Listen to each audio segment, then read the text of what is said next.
ब्रह्मांडाचा धनी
सम्राट हरिकिशन महाराज गुरुजी, स्वर सम्राट संजय महाराज।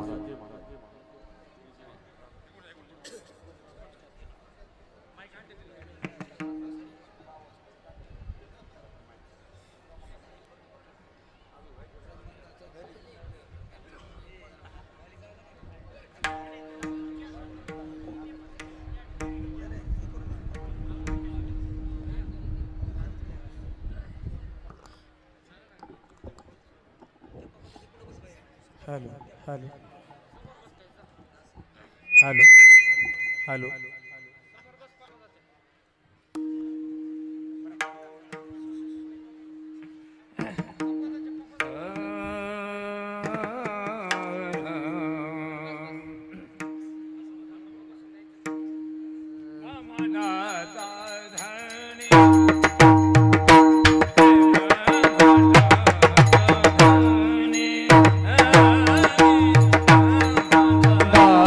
धनी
हॅलो ब्रह्मांडाचा धनी तो संती केला ऋणी म्हणून नाचे मागे मागे वाहे अंगे भारत्याचा साकडे पडोने दी काही व्यथा आपणची माथा ओढवी म्हणून नाचे मागे मागे वाहे अंगे भारत्याचा एका जनार्दनी संत त्रिलोक्यात मुकुटमणी मनोनी नाचे मागे मागे वाहे अंगे भारत्याचा नमो विठ्ठला राजया पांडुरंगा नमो रुक्मिणी माऊली ज्ञान गंगा नमो पुंडलिका नमो चंद्रभागा नमस्कार माझा रुक्मिणी पांडुरंगा पांडुरंगा करू प्रथम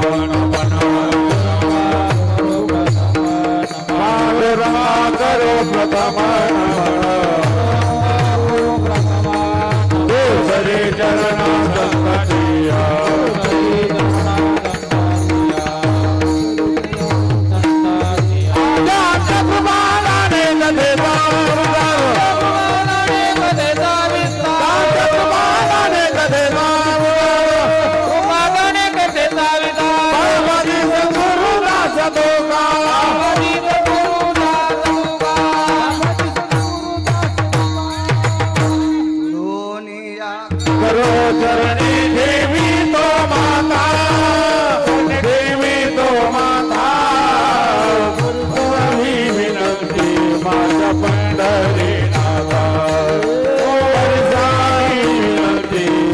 पंढरीनाथ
पांडुरंगा करू प्रथम नमन दुसरे चरण संताचे त्यांच्या कृपादाने कथेचा विस्तारू बाबाजी सद्गुरु दास तुका मनोजवं मारुत तुल्य वेगम जितेंद्रियं बुद्धिमतां वरिष्ठं वातात्मजं वानरायुत मुख्यं श्रीरामदूतं शरणं प्रपद्ये नागेंद्रहराय त्रिलोचनाय भस्मांगरागाय महेश्वराय नित्याय शुद्धाय दिगंबराय तस्मै नकराय नमः शिवाय शरदिंदु समाकारे परब्रह्म स्वरूपिणी वासरा पीठ निलये सरस्वती नमस्तुते विठ्ठला आता वैवाशित पावनाती भासती पंचानन समाना तया श्रोत्याची आचरणी जाना साष्टांग नमन करीतसु वाद्यभूषित पावन ती प्रत्यक्षामरेंद्रा समान तयाची आचरणी जान साष्टांग नमन करीतसु आता गान गंधर्व देवता कोकिळ कंठस्वर आराका जी कीर्तनी होती लोका तयाची आचरणी नमन गा मज दिसतसो परम विख्यातू जो जान ब्रह्मयाचा सुतू नारद जान नाम तितिक्षु तयाची आचरणी नमन गा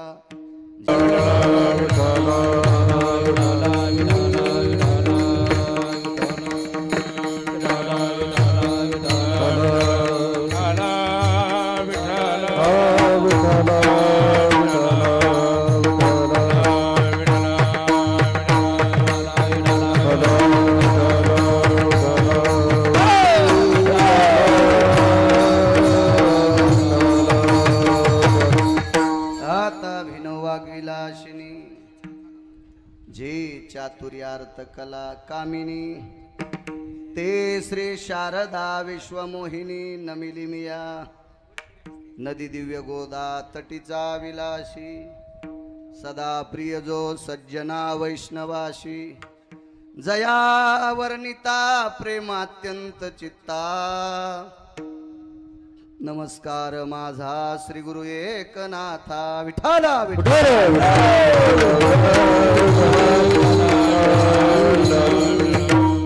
ब्रह्मांडाचा धनी तो संती केला ऋणी मनोनिनाचे मागे मागे वाहे अंगे भारत्याचा प्रस्तुत प्राप्त प्रसंग निवडलेला भंग विश्वमान्य विश्वभूषण विश्वाधिकार विश्वप्रिय देवमान्य शांती ब्रह्मनाथ बाबा यांचा प्राप्त प्रसंगी निवडलेला अभंग विठाला प्राप्त प्रसंगी निवडलेला अभंग माझ्या पैठणच्या मालकांचा आहे। मालक या अभंगाद्वारे नमूद करतात विश्वाच्या मालकावर संतांचं कर्ज आहे आणि ते कर्ज विश्वाच्या मालकाला फिटत नाही। त्या कर्जानं देवाची मान वाकली। नवे नवे या संतांचं एवढं कर्ज झालंय की ते कर्ज फिटत नाही। याच्या करता देव सुद्धा लाजतोय, विटेवरचा बाप लाजतोय, जगाचा बाप लाजतोय। मनोनी नाचे मागे मागे म्हणून त्यांच्याकडे नाचतोय। वा हे अंगे भार त्याचा नाचणे म्हणजे घुंगर बांधून नाही। नाचणे या शब्दाचा अर्थ असा आहे की ज्या संतांचं कर्ज फिटत नाही त्या संतांकडे जेवढी पडलेली कामं आहेत ती न सांगता करतो, इति नाम नाचणे। साकडे पडोने दिका हे व्यथा, कसलं संकट नाही आपणची माथा ओढ। जी संतांकडे जी संकट आहेत ती सगळी संकट विश्वाचा बाप स्वतःच्या डोक्यावर घेतो। किती मोठे संत, एका जनार्दनी संत त्रिलोक्यात मुकुटमणी. एवढी मोठी संत आहे ती की त्रिभुवनात या त्रिलोक्यात मोठे आहेत. आपण मोठे होऊन होऊन किती होणार आहेत. बेंडकी किती फुगली तर कोकण्या म्हशी एवढी होतच नाही. फुगून फुगून किती फुगन बेंडकी. गावरान असो, सरकारी असो, संकरित असो, कोणती असो, किती फुगणार आहे. कोकण्या म्हशी एवढी होत नाही. आपलं फुगणं ना आपलं मोठे मन म्हणजे बेंडकी सारखं आहे. संतांचं मोठेपण, संतांचं वैभव. महाराज विश्वाच्या बापाला अजून कळालं नाही तर तुमची आमची काय कथा आहे. विठाला विठाला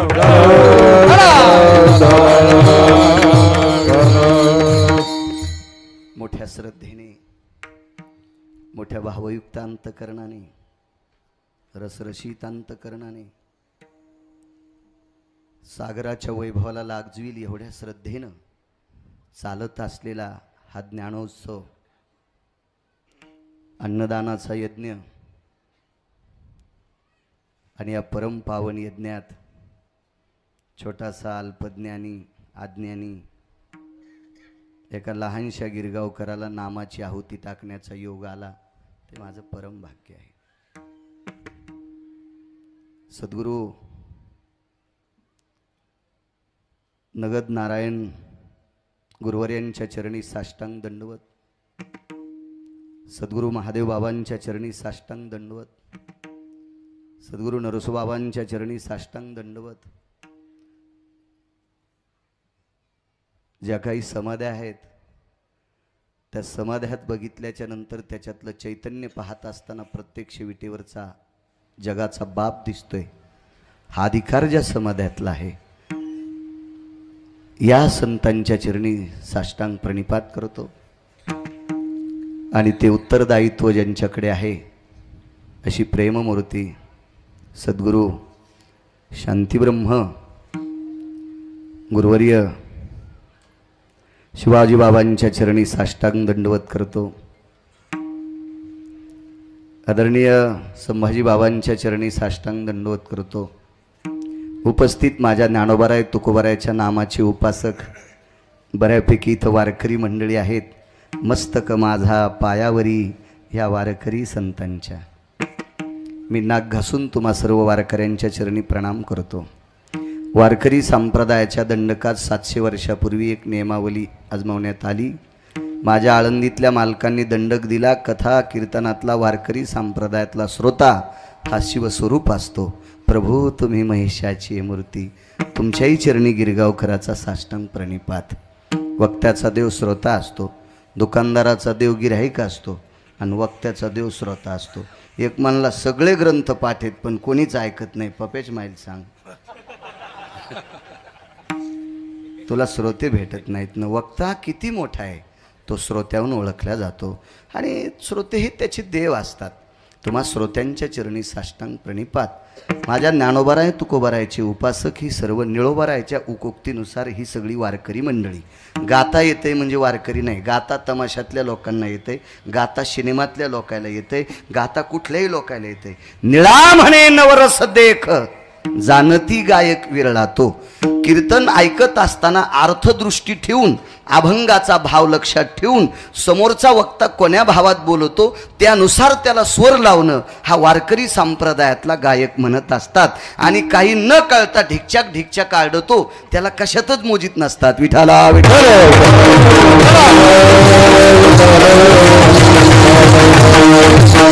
आदरणीय नाना असतील सगळ्या वारकऱ्यांना प्रणाम करतो. बाबाजी चारवाक नावाचा एक व्यक्ती होऊन गेला. ह्या चारवाकाने श्रुती नावाच्या पत्रकारांना प्रश्न केला. जगातला पहिला पत्रकार कोण असेल तर श्रुती. श्रुतीच्या अगोदर पत्रकार कोणीच नव्हतं. श्रुती नावाच्या पत्रकाराकडे चारवाक आला. चारवाक कोण माहीत आहे का? हे आपल्यातच असते, आपल्या सोबत राहतात, आपल्या सारखी कपडे घालतात, आपण जे जेवतो तेच देवतेत आणि भडवे आपलेच वाभाडे काढतेत. या हरामखोरायला चारवाक म्हणतात. विठाला महाराजच्या कुलाच्या धर्मात जन्माला येऊन त्या धर्माचे वाभाडे काढतात त्यांना चारवाक म्हणतात. या चारवाकांनी प्रश्न केला, श्रुती माते काय शांती ब्रह्म एकनाथ महाराजांचा तो अभंग आहे म्हणे की संतांचं देवावर कर्ज आहे, असं कसं शक्य आहे? विटेवरचा बाप हा लक्ष्मीचा पती आहे. नुसती पत्नी नाही, लक्ष्मी पत्नी अधिक दासी आहे. आपल्या बायका पत्न्या होऊ शकतात, ज्यानं लग्न केलं ते. इकडे येऊ देऊ नका काही, मी आमचं सांगायलो. आम्ही लग्न केलेलं आहे बाबा, आमच्या बायका होऊ शकतात, पत्न्या होऊ शकतात, दाशा नाहीत होऊ शकत. आणि जर असलंच एखाद्याला बारीक सगंडल हळकुंडावानी तर त्यानं हे सप्ताह झाल्या उद्यापासून एक सुरू करायचं. ए दाशी आंघोळीला पाणी टाक, ए दाशी जेवायला वाढ, ए दाशी ते बूट घे, ए दाशी पाणी घे. हप्त्याच्या नंतर काय म्हणते ते गिरगावच्या बाळूला फोनवर सांगा. पण गुरुवर्य, विटेवरची मालकीन विटेवरच्या मालकाची पत्नी अधिक दाशी आहे. अभिमान सांडोनी पांडवा. आणि त्या मालकाचं दास्य तो गबाळायला कसं भेटल महाराज? भंगिरायला कसं भेटन? फुगिरायला कसं भेटन? असे तर लय लोळायलेत कुठं बी. फुगिरायला ते कसं मानेल? तिळ मात्र जरी मेरू तो समान, तिथं फुगीरपणा नाही. लक्ष्मी आहे, पैशाची मालकीने. अभिमान सांडोनी पांडवा. सगळा अभिमान सांडून दिला, फुकून दिला, पेटून दिला. पाय धुवावयाच्या दैवा पात्र झाली. दास्यत्व स्वीकारलं. चारवाक म्हणतो श्रुतीला, श्रुती माते पैशाची मालकीन पत्नी अधिक दास्यत्व. अशी ज्याची पत्नी आहे त्याला संतांकडनं कर्ज घ्यायची काय गरज आहे? चारवाकाच्या गोळ्या संपलेल्या होत्या. सगळी कर्ज पैशाची नसतात. काही कर्ज कर्तव्याची असतात, ऋणानुबंधाची असतात, काही कामाची कर्ज असतात. तर श्रुती मातेनं चारवाकाला सांगितलं, चारवाक संतांनी देवाच्या डोक्यावर संतांचं कर्ज या आरती पैसे नाही घेतले देवानं. संतांच्या कर्तव्याचं कर्ज देवाच्या डोक्यावर आहे. म्हणून देव त्यांच्याकडे नाचतो. कर्ज कसं पडतं बघा ना. काय कर्ज आहे? किती मोठं कर्ज आहे. बाबाजी आमदार असेल, खासदार असेल, मंत्री असेल, पंचायत समिती, जिल्हा परिषद सदस्य, काय एखादा राजकारणी असेल, त्याचे देव कोण असतात माहिती आहे का? त्याचे प्रचार करणारे. हे एकटंच 3 कोटीच्या गाडीतून उतरलं आणि प्रचार करायला लागलं तर लोक म्हणतील याच्या गोळ्या संपल्या, याच्या मागं पुढं कोणीच नाही. त्याचे देव कोण? पायातले बुट चपला घासून टाचा घासेपर्यंत त्याचे प्रचार करणारे प्रचार प्रमुख त्या पुढाऱ्याचे देव असतात. मग तो खुर्चीवर बसत असतो. देव जितका नाचतो इतकं जरी ते पुढारी नाही नाचला तर काच उघडून बेजार होणार याला फक्त काय चाललं इतकं बोललं तरी नाचलंच म्हणावं लागेल. कारण यांच्यामुळं तो खुर्चीवर बसत असतो. एकट्यानं बेजार झाल्यावर लोक त्याला मानित नसते. त्याचे प्रचार प्रमुख त्याच्यासाठी अमाप कष्ट करतात. हे त्याच्यावर कर्ज आहे. तसं विटेवरच्या मालकाचं संतावर काय कर्ज आहे? आमुचिया भावे तुझे,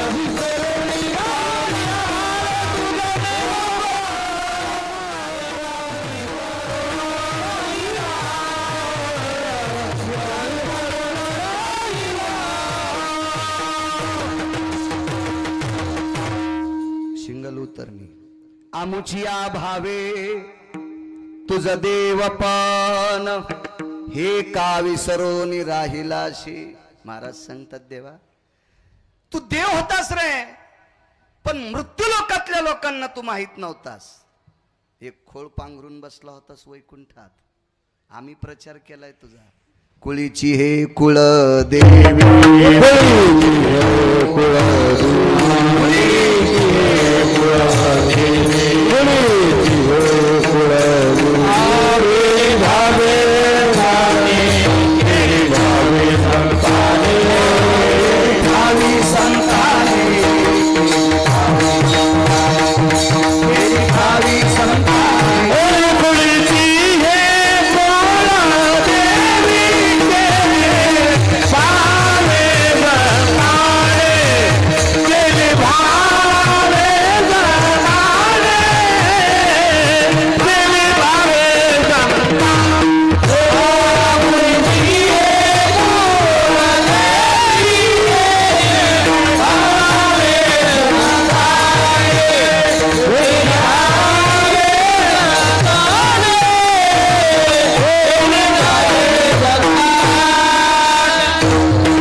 कुळीची हे कुलदेवी केली ठावी संताने.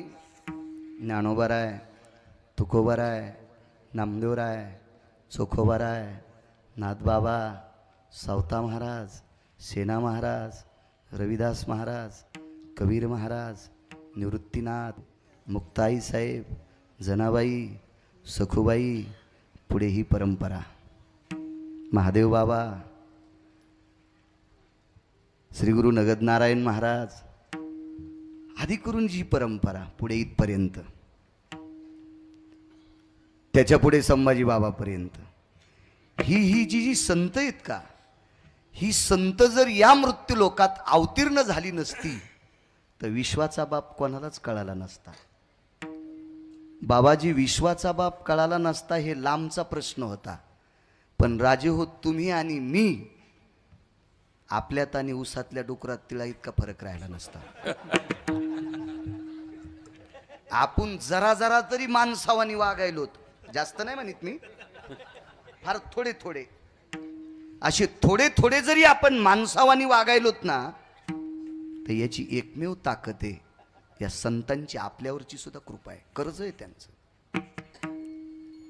श्री गुरु जोग महाराज असतील, श्री गुरु मामासाहेब असतील, आदी करून ही सर्व संत परंपरा देवावरही कर्ज आहे आणि आपल्यावरही कर्ज आहे.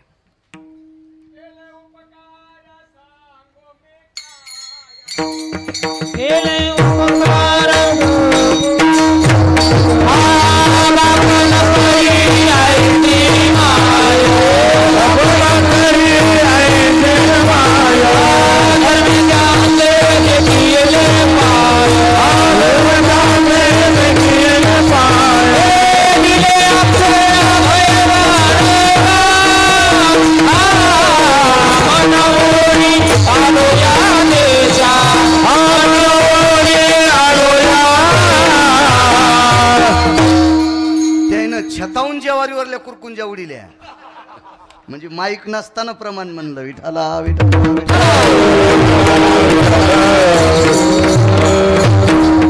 बहादर असतात काय माणसं, खरंच उपकार आहेत संतांचे, कर्ज आहे देवाच्या डोक्यावर. एक मुद्दा मांडतो.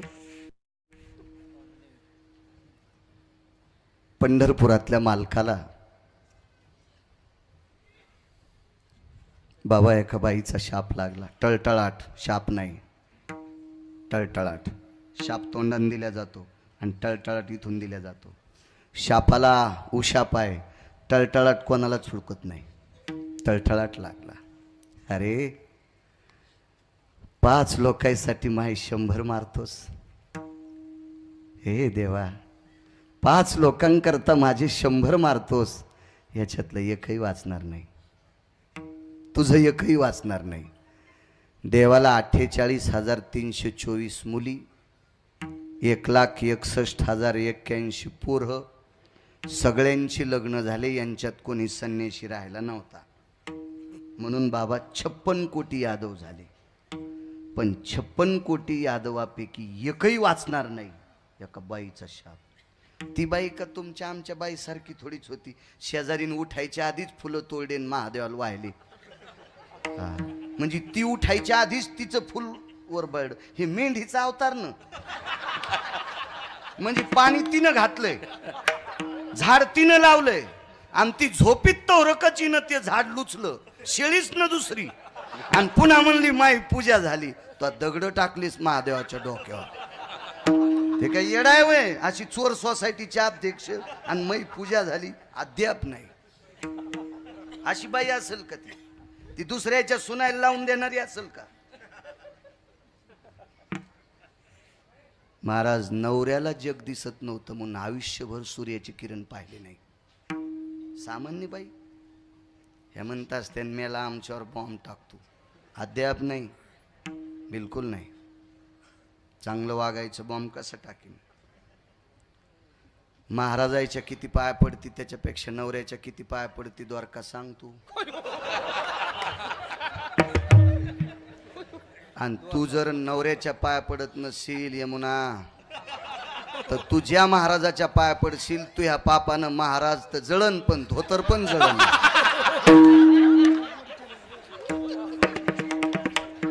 आता तुम्ही कशाला बी हसता त्याला मी काय करू रे विठू? त्याला विलाज नाही, विलाज नाही, विलाज नाही. जी बाई आपल्या नवऱ्याच्या पाया पडती तिची देवा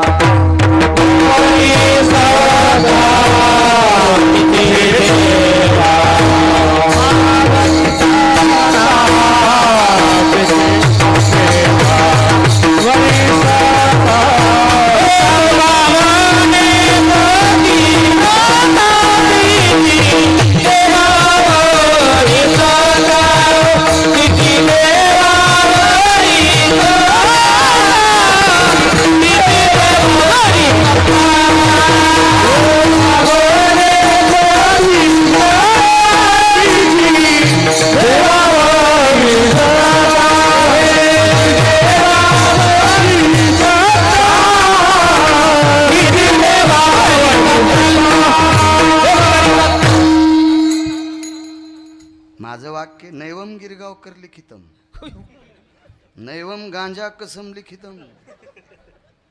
देहूतल्या मालकांचं वाक्य. तुका म्हणे पतिव्रता तिची देवावरी सत्ता. मालकाच्या पाया पड जा माझ्या माईनो.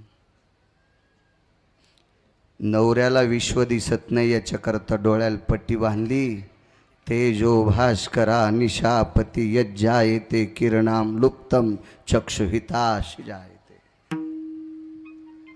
मरेपर्यंत सूर्याचे किरण पाहिले नाही, मरेपर्यंत चंद्राचा प्रकाश पाहला नाही. तरी मला एक जणांनी चिठ्ठी दिली तीच. मग दुर्योधनाकडे पाहिलं तेव्हा सूर्य दिसला नाही का? पहा काय काय सुंबळे कुठं हात घालतील मिळत नाही. इचू निघत असतो सुंबळ्या, कशाला अडचणीत हात घालतो? काय करते? एक म्हणला 17 जिताचा बाप कोण? म्हणला 18 जित. 18 जिताचा बाप कोण? 19 जित. ते म्हणला असं कस काय? म्हणलं मग तुला पोरगी द्यायची त्याला.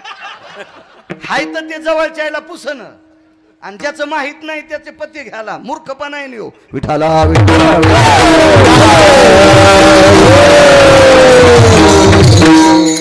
एकायत घ्या जायते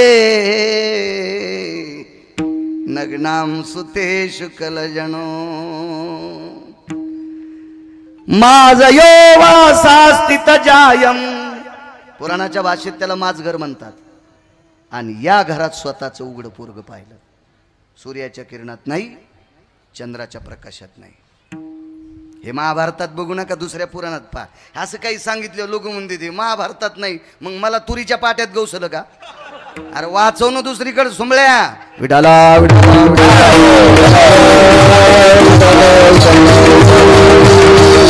जीवनभर बाबा सूर्य पाहिला नाही आणि म्हणून शाप प्रदान झाला. एक पण वाचणार नाही. पंढरपुरातल्या मालकाचा मुलगा काशीतल्या मालकांना बोलून घेतलं. बोलवायची काय गरज होती? ते डोक्यावरच होते. पंढरपुरातल्या मालकाच्या टाळूवर शिवजींची पिंड आहे, बोलवायची काय गरज आहे? तिथंच होते. विचारलं प्रभू काय करू? प्रभूनं सांगितलं त्या बाईनं दिलाय शाप, आपल्याच्यान टाळता येत नाही. टळत नाही. ब्रह्मदेवाला आमंत्रित केलं. ब्रह्मदेव म्हणले प्रभू मी तर तुमचाच मुलगा आहे ना, तुमच्या नाभी कमलातून जन्माला आलो, बापाला मिळ लागन, पोट्याला काय लागत? काय कळणार आहे मला? ब्रह्मदेवानं हात वरी केले. भगवान शिवजीने हातवरी केले आणि पंढरपुरातल्या मालकाला तर तो टळटळाट होता, काय करावं, एक नाही वाचणार एक. विटेवरच्या मालकाकडे लक्ष्मी आई साहेब आल्या, पाय धरले, प्राणनाथा प्रभू, आपल्या वंशाचा कुलदीपक जिवंत राहावा याच्याकरता एक तरी वाचू द्या. तो संती केला ऋणी. संतांचं देवावर कर्ज आहे, कर्ज आहे, कर्ज आहे. आणि कधी बी आता बोट केलं की दुसरं कडवं म्हणायचं, म्हणून नाचे मागे मागे. हे कर्ज फेडण्यासाठी सावध करायलो. श्रुती माझ्या रुक्मिणी आई साहेबांनी, लक्ष्मी आई साहेबांनी देवाला विनंती केली, प्रभू प्रयत्न करा. बाबा त्या दिवशी एक वारकरी देवाच्या दर्शनाकरता आला. देवाच्या चरणावर डोकं ठेवलं. देवानं पाठीवर हात टाकला, पण रोजच्या सारखं त्या वारकऱ्याला जवळ धरलं नाही. त्या वारकऱ्याच्या लक्षात आलं भगवंताचं आपल्यावरचं प्रेम कमी झालंय. असं नाही, आज देव अडचणीत आहे, देव अडचणीत आहे. नैराश्य को भवाहा, काय वाक्य. देवा आपण निराश कशा करतात, कशा करता चिंता आहे आपल्याला. असं एका वारकऱ्याने विचारल्याबरोबर खळा खळा खळा खळा डोळ्यातून पाणी आलं. वारकरी महाराज, आजपासून 2 दिवसाला 56 कोटी पोरांपैकी एकही वाचणार नाही. कोण म्हणे? पतिव्रता गांधारी. बाबा गांधारीचा शब्द आहे. गांधारी हे नाव ऐकल्याबरोबर वारकऱ्याच्या अंगाला घाम सुटला. अरे बापरे, गांधारी आई साहेबांचा शब्द. प्रभू माफ करा, एकही वाचणार नाही तुमचं. महाराज देवाला नकार हातानं पालिल्याबरोबर विश्वाची आई लक्ष्मी आई साहेब त्या वारकऱ्याच्या जवळ आल्या. डोळे अंतःकरण पाण्यानं डबडबलं आणि पदराची ओटी केली. वारकरी महाराज, आमच्यावर दया करा. आम्ही 16,108 पत्न्या आहेत विश्वाच्या मालकाच्या, पण 16,108 पत्न्या असून एकीची कुशी जर नुसती मोकळी असेल, बघा आमच्याकडे काहीतरी बघा. आईसाहेबाच्या डोळ्यातलं पाणी पाहिल्याच्या नंतर त्या वारकऱ्याच्या लक्षात आलं, आईसाहेब आज संध्याकाळपर्यंत काहीतरी प्रयत्न करतो. काय ताकद वारकऱ्यात, काय ताकद संतात. विश्वाच्या मालकिनीला 56 कोटी यादवापैकी एक तरी तुमचं जिवंत ठेवतो म्हणणारा महाराज किती श्रीमंत सांगू तुम्हाला. ऐका त्याचं चरित्र. संक्रांतीच्या दिवशी बाबा, आदल्या दिवशी त्या वारकऱ्याला, त्या वारकऱ्याच्या पत्नीने विचारलं, मालक संक्रांतीचं वाण किती वाजता आहे? त्या वारकऱ्यानं सांगितलं, सकाळी 4:30 ते दुपारी 2:30 पर्यंत संक्रांतीचा पर्व काळ आहे. इतक्या टायमात तुला कधी वाण द्यायचं तर दे. पण त्या वारकऱ्याची पत्नी सकाळी 4:30 ते 5 या अर्ध्या तासात मंदिरात वाण देऊन घरी आली. मालकाचं दर्शन घेतलं, तुळशीला वाण दिलं.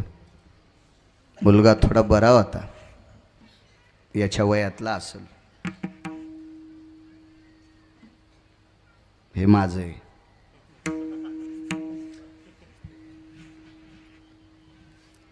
पाया पडायला आणलं मालकाच्या. त्याला काय महाराज करणार नाही, फक्त तुमच्या आशीर्वादानं मी मेल्याच्या नंतर त्यानं पंढरपूरच्या वाऱ्या करावा इतकीच अपेक्षा. आणि तरच मी आणलेले गथुडे बी त्याला पचतीन. आपल्या फुटण्याच्या अक्षता तशी काय मोकळं फटवार आहे का नाही.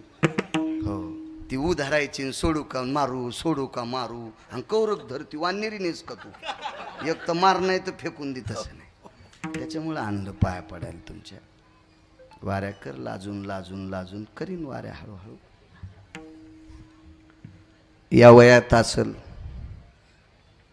त्या वयातल्या मुलानं आपल्या आईला विचारलं, आई सकाळचे 4:30 ते 2:30 वाजेपर्यंत संक्रांतीचं वाण होतं, सकाळी इतक्या लवकर का गेली? तो संतिकेला ऋणी. त्याच्यावर सांगतोय बाबाजी. आईने सांगितलं, बाळा गेले सहज. ऐकत नव्हतं पोरग.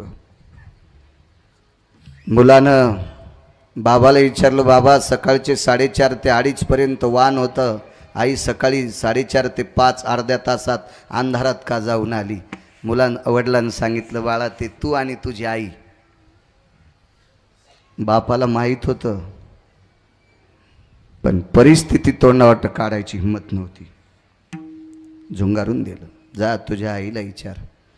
4 दिवसाच्या नंतर दुपारची वेळ आहे, झोपड्यात आई आणि मुलगा बसलेला आहे. मुलानं आईला विचारलं, आई सांग ना ग, बाबानं सकाळी 4:30 ते 2:30 पर्यंत वानाचा पर्वकाळ सांगितला, तू अंधारात का गेली? बाईच्या लक्षात आलं मुलगा हट्टी, उत्तर द्यावं लागतंय. नकळत कळत्या पोराचं डोकं हृदयाला लावलं, ढास ढास ढास ढास माय रडत होती. तिच्या डोळ्यातली सर्व भावनेची सागर उतुंग भरून चालली होती. मुलाच्या लक्षात आलं, आपण आईला प्रश्न करून चुकलो होतो. आईला दुःख झालं. स्वतःच्या पदराने डोळे पुसले आणि मुलाला समोर बसवलं आणि सांगितलं, बाळा 4 ते 5 पर्यंत वाण देण्याकरता याच्याकरता गेले रे. तुझ्या आईची फाडी साडी दोन्ही मांडीवर फाटलेली, दोन्ही मांडीवर साडी फाटलेली. आई नवं नेसायला पाहिजे होतं. नाही राजा, आपल्याकडं नवं नाही रे, आपल्याकडं फाटकीच साडी आहे. मग आई तू उजेडात का गेली नाही? बाळा लग्न झालेल्या स्त्रीच्या अंगावरचं पातळ जर फाटलं, तिच्या बापाची इज्जत जात नाही. तिच्या म्हणे नग्न भाजा परितीला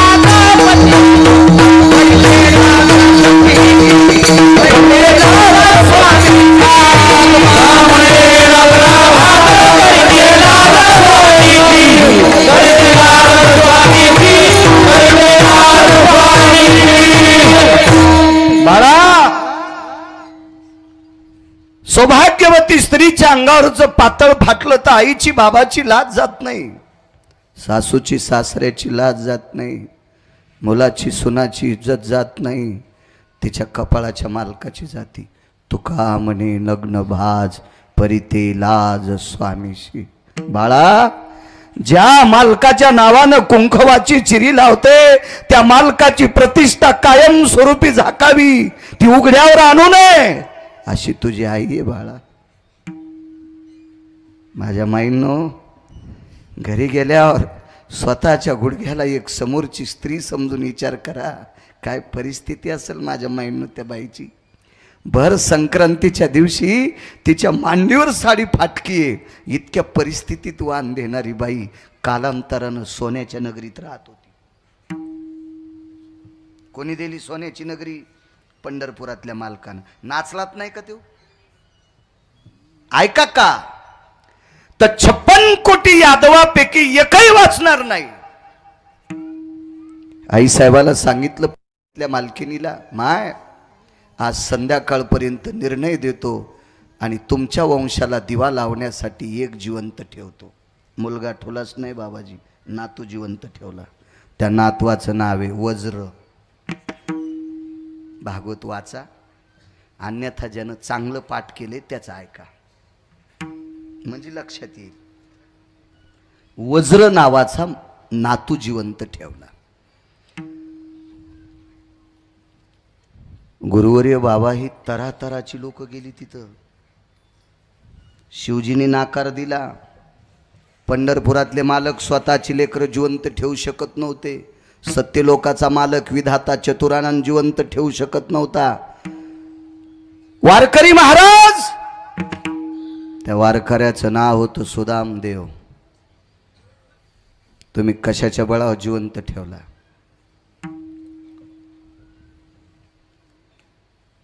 मी आतापर्यंत केलेल्या विटेवरच्या मालकाच्या नामाचा प्रचार आणि त्या नामाच्या प्रचाराच्या पुण्याचा हौद भरला आणि त्या हौदातलं एक वंजळभर पुण्य देवाच्या नातवासाठी सांडलं. दिली चाली वाचा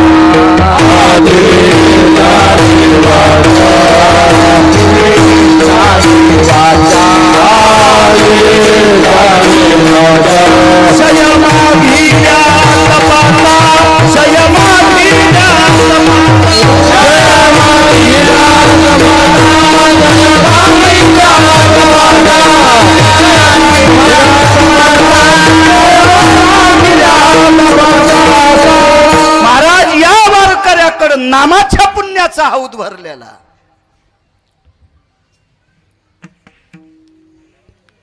नामी वृत्ती झालेली पत्नीनं दिलेल्या पोह्याच्या 3 गाठी एक विश्वाच्या बापाने खाल्ली, एक विश्वाच्या आईनं खाल्ली आणि कर्मनो गहनो गती गुरुवरी बाबा. तिथं रुक्मिणी आईसाहेबाच्या मांडीवर नातू बसलेला होता.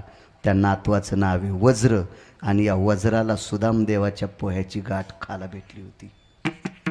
कल्पना करा, 56 कोटी यादवापैकी एकही जिवंत राहणार नाही, पण या संतांच्या कृपेने दिवा लावायला एक जिवंत ठेवला. कमी कर्ज असेल का वे? कमी कर्ज असेल? म्हणून माधळ मोईकर अण्णा साडी फाटलेली साडी त्या बाईच्या म्हशीला साखळ्या सोन्याच्या, गाईला साखळ्या सोन्याच्या, गाईला खुंट सोन्याचे, म्हशीला खुंट सोन्याचे, अख्खं गाव सोन्याचं, अख्खं गाव सोन्याचं. पंढरपुरातल्या मालकानं कसा नाचला माहितीये? देवाला एका सासूरवाडीतून हुंडा आलता, न मागता आला. बरं, बाकीच्या सगळ्याला सांगतो बाबा तुम्हाला सोडू, अजून पुन्हा तुम्हाला कोणी सोबती असते त्यालाही सोडू. हो बरं, किती हुंडा? साध्या माहेरातून बोटुळे आणले एका बाईनं. बोटुळे तुमच्याकडे लांबटे शेवया, बोटुळे काय म्हणते तू? शेवया या आणल्या आणि उन्हाळ्यात जरा मस्त राहत्यात. दाताचं काम नाही काय नाही, सोडलं की गुटकून बरं असतं ते. पण त्या बोटुळ्याच्या भाताला दुधन तूप असलं तर खावा, नाही तर नदीचा चिखल खावा, पण ते नाही खावा. हे तुम्हाला कळायचं नाही. मी रोज 2 गावचं खातो ना, त्याच्यामुळे मला लक्षात येते. तुम्हाला कुठून सुधरण? ते पपेज माईनं दिलं ते खाणं. मी रोज बाहेर फिरतो ना बाई, त्याच्यामुळे जे असेल ते बाबाजी चांगलंच भेटतं. हरि भगत के 3 गुण हर कोई लागे, पाव खाने को मिष्टान्न मिले. पुढचं जाऊ द्या, पण खाने को मिष्टान्न. मंदिराकडे दर्शनाला चाललो, दर्शन करून वापस आलो. महाराज आहेत का काय? हो, या या या या या. हे वाडग भात, भजे होते, भात होता, चांगल्या शेवाय होत्या, अशा मायकाच्या दांड्यावानी नव्हत्या. तिची त्या सुगरणबाई होती ना ती. आता तशा बारीक असल्यावर चमच्यान खाव, अशी असल्यावर धरूनच खाणं ती. याला बोटुळा म्हणणं. बोटुळा चांगली बाई होती, सुगरणबाई. सगळ्याला येत नसतं. काही बायकाला पुरणाच्या पोळ्या येतात. एक बाई म्हणली मला येते पुरण पाहावं लागलं तुर्कस्तानात एक अरबस्तानात. काय येतं तुला? काही येत असतं, सगळ्याला येत नसतं. काहीला येतो चांगलं, पण वाढता नीट येत नाही. भजे नरम आणि वाढ म्हणल्यावर 2च टाकले, म्हणलं डसुदीन इचू हाताला, पडूदीन बद असं काय. इथं तशी एक पण नाही. तिकडे गेल्यावर यायला फुकायचं. दुसऱ्या आणू तरी कुठून आणू दुसऱ्या? त्या बाईनं शेवयाचा भात, गावरान तूप, दूध हे सगळं टाकलं, चमचा द्याला. तर म्हणलं कुठं चमच्याच्या नादी लागायचं, तू पण दूध जास्त होतं आपलं, तशीच परत धरली. इतकं नका हसू, इतका येडा थोडाच आहे. आमच्यावर घेतल्यावर लय खसखस पिकती. तुम्ही लय चिमणीच्या तोंडाचे येतोय. तुम्ही काय काय खाल्लं ते तोंडच सांगत आहेत तुमचे. विठाला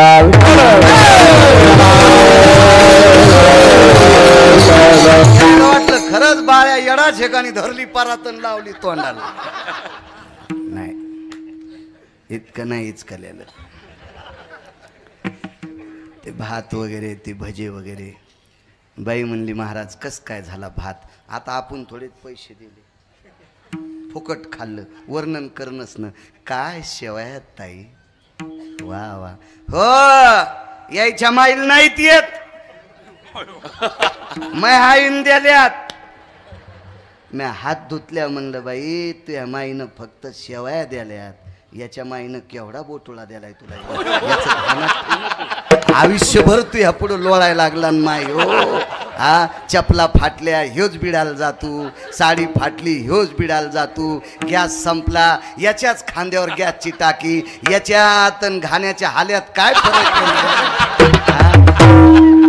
आणि नुसत्या बोटोळ्याच्या भाताचं सांगायली चतुरा जरासं काही वाटत का तुला काही. हा हे तर 6 तासाच्या नंतर याच्या पोटात नाही आणि माझ्या पोटात नाही. तो इतकं दळायला लागली आणि अख्खं जीवन सांभाळायचं द्यालाय त्याच्यासाठी काहीच नाही. दृष्टांत संपला. ह्या खारोड्यान बोटुळ्यान ह्या पापड्यान पापडन हे आणले तो बाया बोलू दे. पंढरपुरातल्या मालकाला शिमंतक नावाचा म्हणी दिला विठ्ठल. 21 क्विंटल 78 किलो 44 तोळे 8 मासे महाराज इतकं सोनं देत होता म्हणे. 8 भार म्हणजे 21 क्विंटल 78 किलो 44 तोळे 26,666 तोळे 8 मासे 1 भार गुणिले 8 21 क्विंटल 78 किलो 44 तोळे. शिक्षण 7वी. शिक्षण 7वी. असू द्या ना. नवरी भोळसर होती पण नवरा कलेक्टर आहे.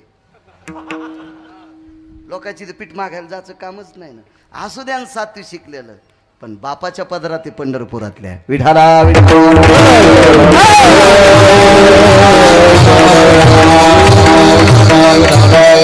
एवढं सोनं आलं गुरुवर्य. भांडारात ठेवलं.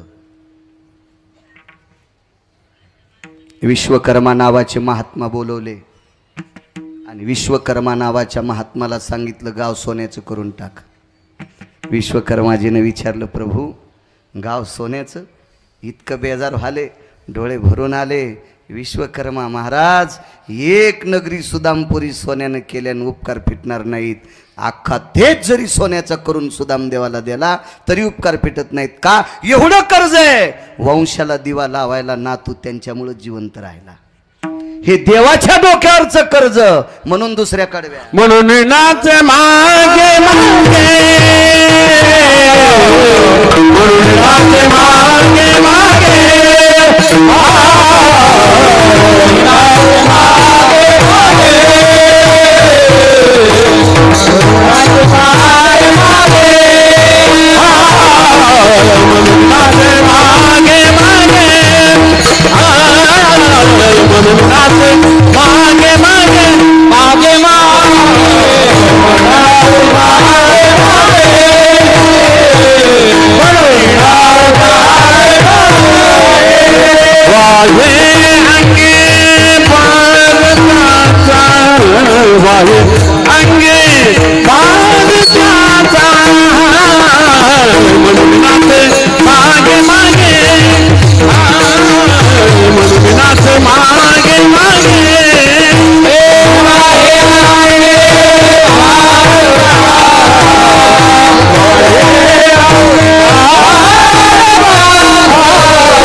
देवाच्या डोक्यावर कर्ज आहे म्हणून विश्वाचा बाप संतांकडे नाचायलाय. देहूतले बोलोबा आंबिले गुरुवर्य बोलोबा आंबिले यांची पुण्यतिथी 8 दिवसावर आली. ही 8 दिवसावर आपल्या मामांजींची आपल्या सासऱ्याची पुण्यतिथी आली. गुरुवर्य वैकुंठवासी बोलोबा आंबिलेंची पुण्यतिथी आपल्या मालकाला सावध करायली ती कोण. बोलोबा आंबिले महाराजांची सून पुण्याच्या आबाजी गुळव्यांची कन्या श्रीमंत श्री जगद्गुरु तुकोबारायांच्या धर्मपत्नी जिजाबाई. धने काय ग, 8 दिवसाच्या नंतर मामांजींची पुण्यतिथी आहे. वा, माणसांचे श्राद्ध, संतांच्या पुण्यतिथ्या. आता पत्रिकेवर कोणी काही टाकतंय ते व्यक्ती स्वातंत्र्य आहे.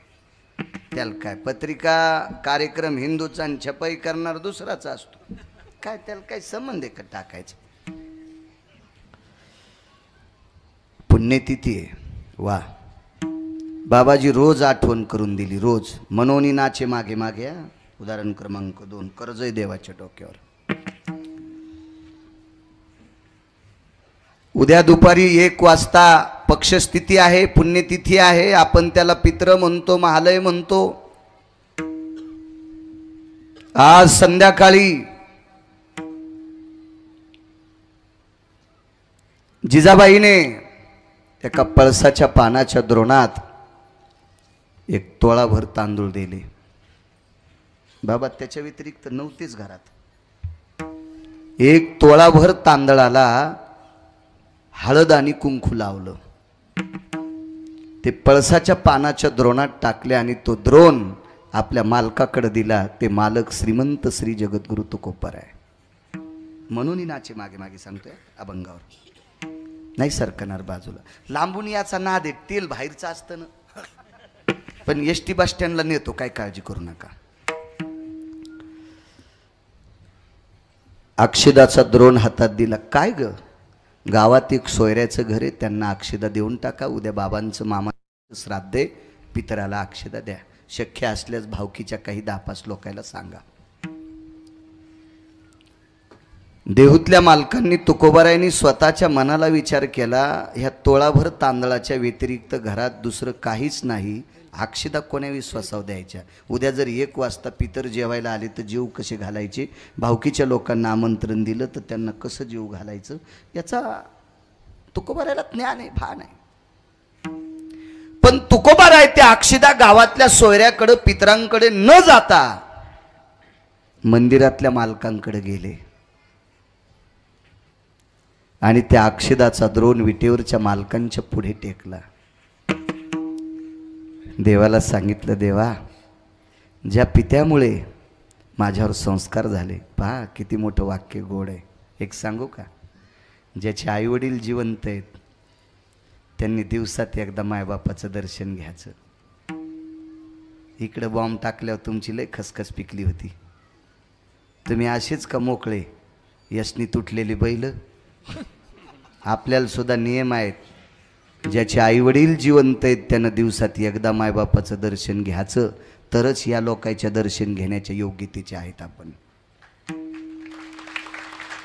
आईवडिलाचं दर्शन न घेणाऱ्यांनी यांचं दर्शन लोटांगण घालून घेतलं तरी विटेवरचा मालक प्रसन्न होत नाही.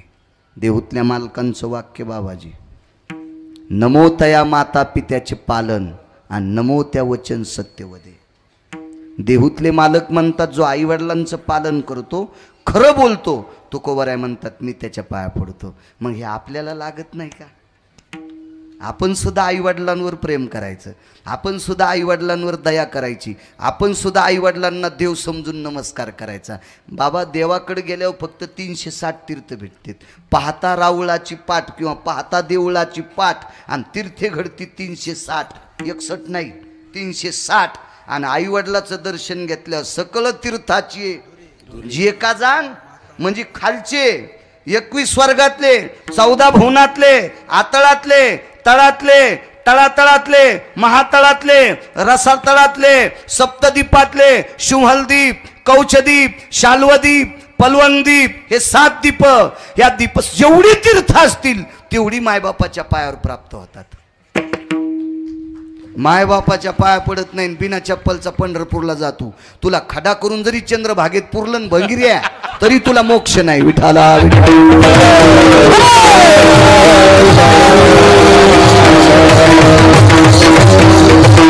आणि काही मायबापाच्या पाया पडत नाही तर महाराजाच्या भावताला येडे घालते. ह्या उचल्या जाती लय उतू आल्यात.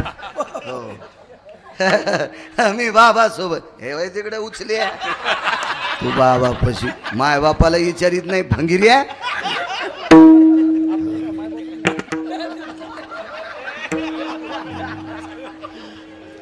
एका बाईनं महाराजाच्या पाया पडायला पोरग नेलं बाबा. ते महाराज होता, वारकरी नव्हता. ते महाराज होता. आणि तुम्हाला एक सांगू का, तुमच्या चपलाला हात लावून प्रणाम करतो माझ्या माईंनो, मा राग येऊ देऊ नका. तुमच्या बुटाला हात लावून प्रणाम करतो. तुम्हाला पायाच पडायचं तर वारकऱ्याच्या पडा. महाराज चंगळवादी असू शकतात, महाराज पैसे आल्यावर कसंही वागू शकतात, वारकरी कोटीत गेला तरी चूक करीत नाही. म्हणून मला एक पुरावा माहिती आहे, दंडवत आचार्य. त्याच्यानंतर एकच पुरावा आहे, मस्तक माझा पायावरी, मस्तक माझा पायावरी, मस्तक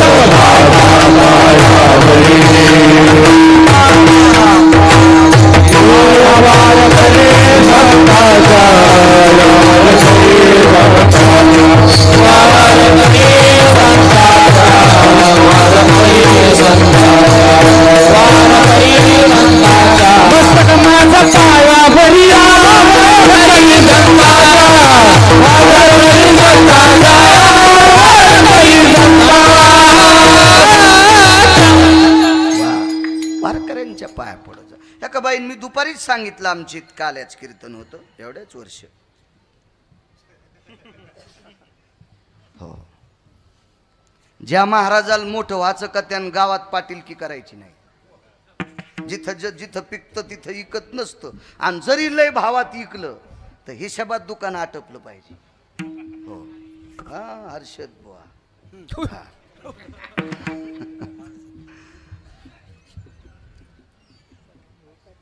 एका महाराजाच्या पाया पडायला एका बाईन पोरग नेलं आणि म्हणली पड पाया. पण तुला रोगील होतं ना. ते माईल म्हणला तो तरच पडीन, मला याच्या पाया पडायला लावती. ती म्हणली पडणं मेल्या. ते म्हणलं खरी गेल्यावर दाखवतो, तातच पाडतो तू काय पोरग असून बिलिंदर. पण माईन मुंडको दाबलं, महाराजाच्या पाया पडायला लावले. आता एकदा पड्या, पुन्हा एकदा पाया पडायला लावले, पुन्हा एकदा. त्यानं असा महाराजाचे पाय बोच करले, रक्तच काढ. महाराज काहीच नाही म्हणलं. 2000 टेकले होते. ते चांगल्या मोरखीतला होता. त्या 2000 रुपयामुळे रगत काढ तरी त्याला असं द्या काय नाही, लेकरं करीतच असते. त्याला काय ते देवाघरचा आम्हाला आहे. वारे मामुल्या विठाला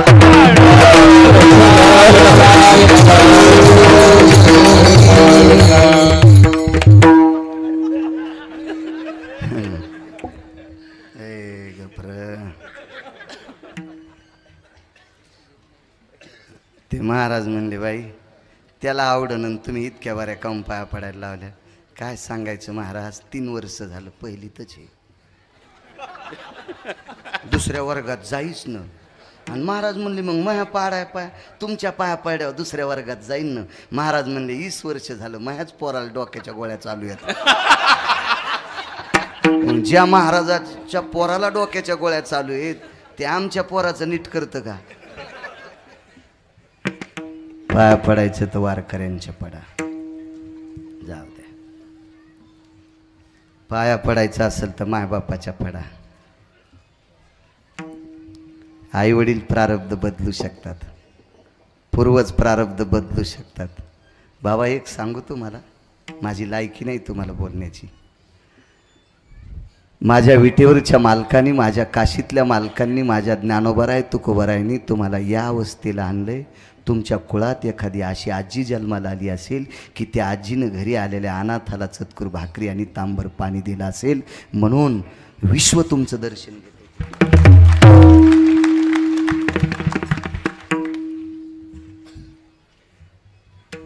वक्ते बाबा म्हणायचे, तुका म्हणे पितृ आशीर्वाद देती, कल्याण विच्छिती तया कुळा.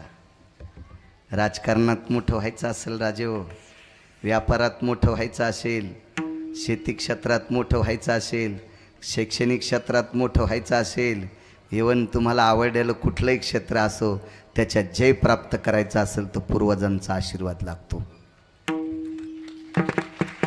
म्हणून आपल्या मायबापाचं दर्शन घेणं अत्यंत गरजेचं आहे. म्हणून आपल्या घरातल्या जुन्या लोकांना आधार देणं, मान देणं गरजेचं आहे. एका बाईनं कमेंट टाकली होती, माझ्याकडे मोबाईल नाही, बारीकसा असतो 1100चा, आणि ते बिटकवर विसरलं घरी आज. 1100चा असतो आपला, पण आपला मोबाईल ब्रह्मचारी, त्याच्यात काही येत नाही, दुसऱ्याला जात नाही, मोकळा आहे आपला, चांगला पद्धतशीर.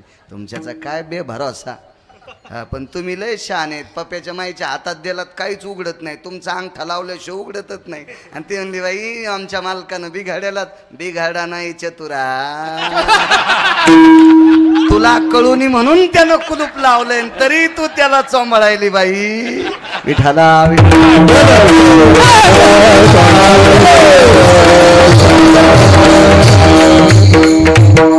भोळ्या होऊ नका माया माईनो.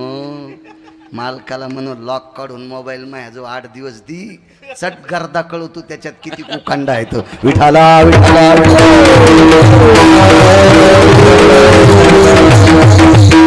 तुम्ही अशा भोळ्यावानी वागत्या म्हणून हे मुंगळे कोण्या कारखान्यावर साखर खाते.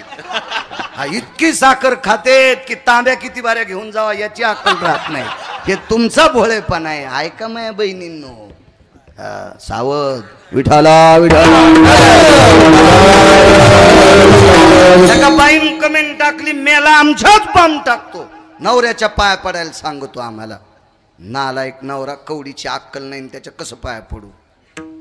ऐका माझ्या माईंनो, का तुम्हाला म्हणतो, नवऱ्यानं जी चूक केली ती जर बायकोनं केली ना माझ्या माईंनो, माझ्या बहिणींनो, तर तुमच्या पोटी जन्माला आलेल्या वासरांचा उन्हाळा होतोय. तुमची मुलगी असेल, तुमचा मुलगा असेल, त्याचा उन्हाळा होतोय. ते वाटोळीत सुटतेत. नवऱ्यानं जरी चूक केली तर बायकोनं लिंता घ्यायची, आणि पक्षीन जशी आपली लेकरं पंखाखाली झाकीती तसं आपल्या लेकराला झाकून मोठं करायचं. नाहीतर नवऱ्यानं नालायकपणा केला आणि आईनं जर केला तर बाबा लेकरानं कुठं जायचं, कुठं जायचं. आणि तुम्ही ऐकायच्या मानसिकतेत आहात. याच्याकरता तुम्हाला सांगतोय की या देशातली हिरे करण्याची ताकद माझ्या माईंनं तुमच्यात आहे.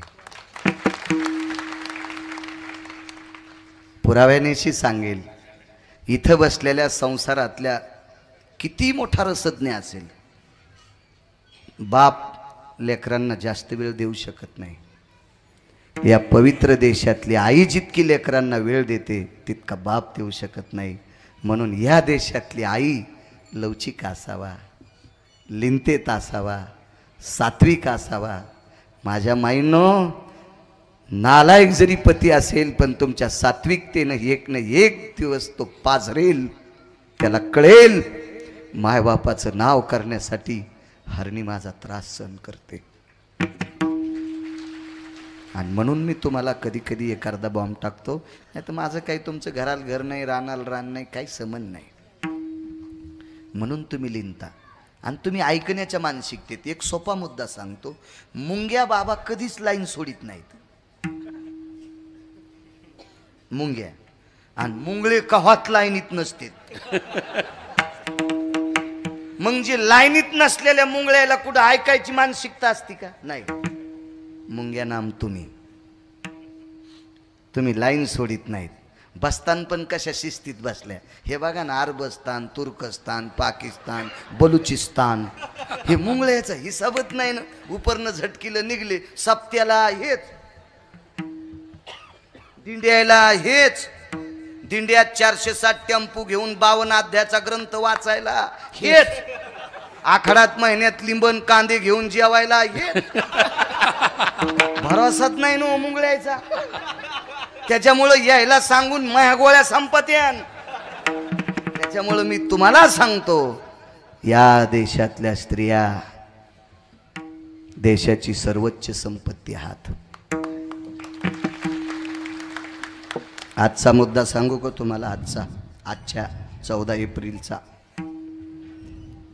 अत्यंत संसारातली भीषण परिस्थिती असताना त्या गरिबीतून आपल्या नवऱ्याच्या खांद्याला खांदा देऊन संसार करणारी रमाबाई महाराज, त्या माऊलीच्या साह्यानं तिच्या प्रेमापोटी एवढ्या परिस्थितीत आपल्या मालकाच्या खांद्याला खांदा लावून संसार करणारी रमाबाई महाराज त्या माऊलीच्या प्रेमापोटी भाव इतका जागरूक झाला आणि देशाची घटना लिहिली. म्हणून माझ्या देशाची संपत्ती तुम्ही आता राज्य राणी व संपत्ती. महाराणा प्रतापांचं जीवन पत्नीच्या स्त्रीत्वाचा पुरुषार्थ. राष्ट्रमाता जिजाबाई साहेबांचा स्त्रीत्वाचा पुरुषार्थ.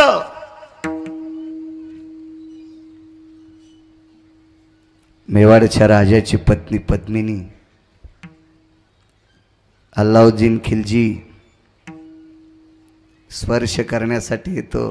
किती पवित्र आहात माझ्या माईनं तुम्ही, किती पवित्र, किती पवित्र. 2700 अधिक पद्मिनी एका कुंडात जोहार करून घेतलं म्हणून त्या कुंडाला जोहार कुंड नाव पडलं. इतकी पवित्र स्त्री या देशाची आहे. एक सोपं उदाहरण सांगू का? जाऊ द्या गिरगावचा येड्या बाळ्या. राजे हो, प्रांतात असा माणूस नसेल की बाबा दिसल्यावर त्यांची मान वाकत नसेल. हे पाय किती पवित्र.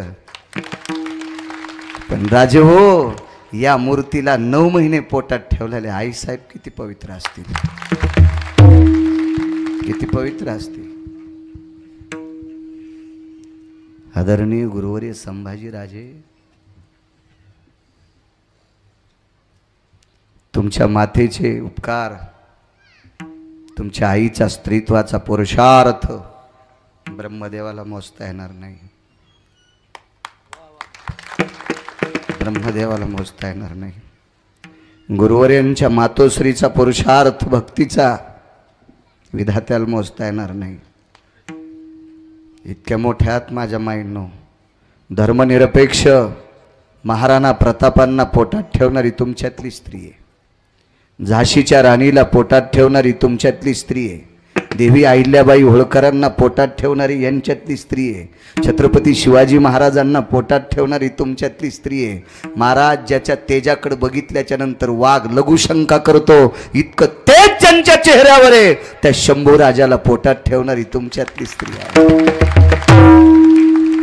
महाराज, आज ज्या घटनेच्या शिल्पकाराचा जन्म झाला त्या डॉक्टर बाबासाहेब आंबेडकरांना 9 महिने पोटात ठेवणारी याच देशातली स्त्री आहे. इतक्या मोठ्या हात माईंनो, मला माफ करी जा एखादा शब्द जर पडला ना. काय मला काय तुमचा वचपा काढायचा नाही, काय नाही. काय संबंध आहे? तुमच्या म्हशी का आमच्या उसात आल्या का? काय काय घेणं आहे का? का तुमच्या चुलीचं धुपण मला आलंय का? तुम्ही लय कडक फोडणी दिली मला ठसका लागलाय, असं कधी झालंय का? संबंध आहे का त्याचा? फक्त ज्ञानोबाराय तुकोबारायच्या नावानं भाकरी खातो म्हणून या देशातली स्त्री भंगिऱ्याचं ऐकून तिनं ज्ञानोबाराय तुकोबारायचे नियम पाळून वागावं याच्याकरता सांगतंय. भंगिऱ्याचं ऐकून उपास धरिता म्हणून तुम्ही व्यसन करीत नाहीत पण बिमार जास्त पडतात. याचं एकमेव कारण आहे नालायकानं तयार केलेले उपास तुम्ही धरतात. बाबा आपल्याकडे उपास 31च सांगितले, खरे तर 29. 24 उपास एकादशा, 5 परवण्या, अर्ध उपवास, सोमवार 1 टाईम जेवून आणि शक्य असल्यास प्रदोष. 31 उपवासाच्या व्यतिरिक्त ज्ञानोबाराय तुकोबारायांनी एकही उपवास सांगितला नाही. आणि तुम्ही हे धरीत नाही तर दुसऱ्या धरता. पोरायच्या माईला एक बाई हळदी कुंखाल सांगायला आली. इकडं श्राद्धावर येतो बरं मी येतो. पोरायची माईला एक बाई आली, ताई आमच्याकडं हळदी कुंखाली आत. पोरायची माय म्हणजे याची आई, आमच्या मंडळी. हो बेजार होता नाही कोणाला म्हणायले पोरायची माय, उगाच घाम याचा तुम्हाला येशीत बसून बी. तर मग ती बाई मोठ्या घरची होती, आम्हाला त्याची इथून भैमुगाच्या शेंगा याच्या वानवाळा. तर मी म्हणलं एवढी मोठी बाई आली, तिला दूध चहा कॉफी अहो ती घेत नाही तर घ्यायला लाव. शुगर असेल तर बिना साखरेचं दी, काळा चहा दी, ॲसिडिटी असेल तर तसं जाऊ देऊ नको, जरशी साखर हाताव दी. मग त्या बाईनं दूध घेतलं, मह्या देखता उभ्यान पिली. लागावच काम झालं. वेळीच्या दया केली, मला भेईनं इतका रगील महाराज आणि त्याच्या देखता उभ्यान दूध पिली. ती बाई गेल्या आमच्या घरच्या, म्हणलं उगच पाजलं, तुम्हीच म्हणले आणि तुम्हाला एवढं चिडायला काय झालं? मया देखता उभ्यान पिली. अहो तुम्हाला माहित नाही तिला खडा मंगळवार आहे.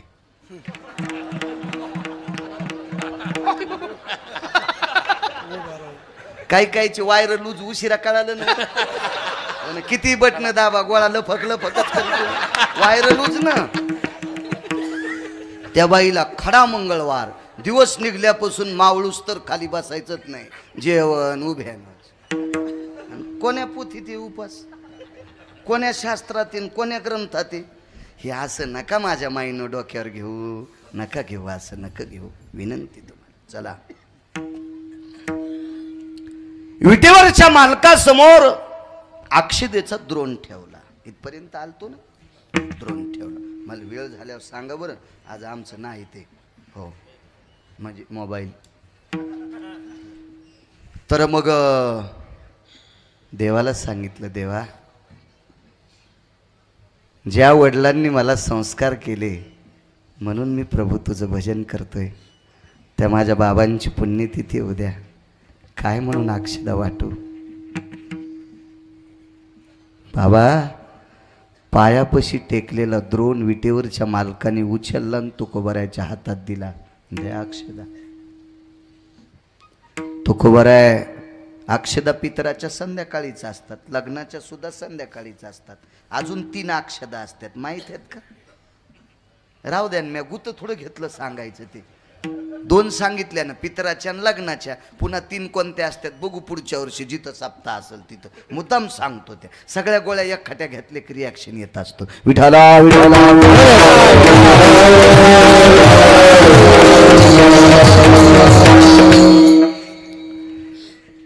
तुकोबाराय गेले. सोयऱ्याचं घर होतं. अक्षदा देऊन टाकल्या. सांगितलं सपरिवार आमच्या इथं उद्या दुपारी 1 वाजता जेवायला म्हणून नाचे मागे मागे म्हणून नाचे मागे मागे.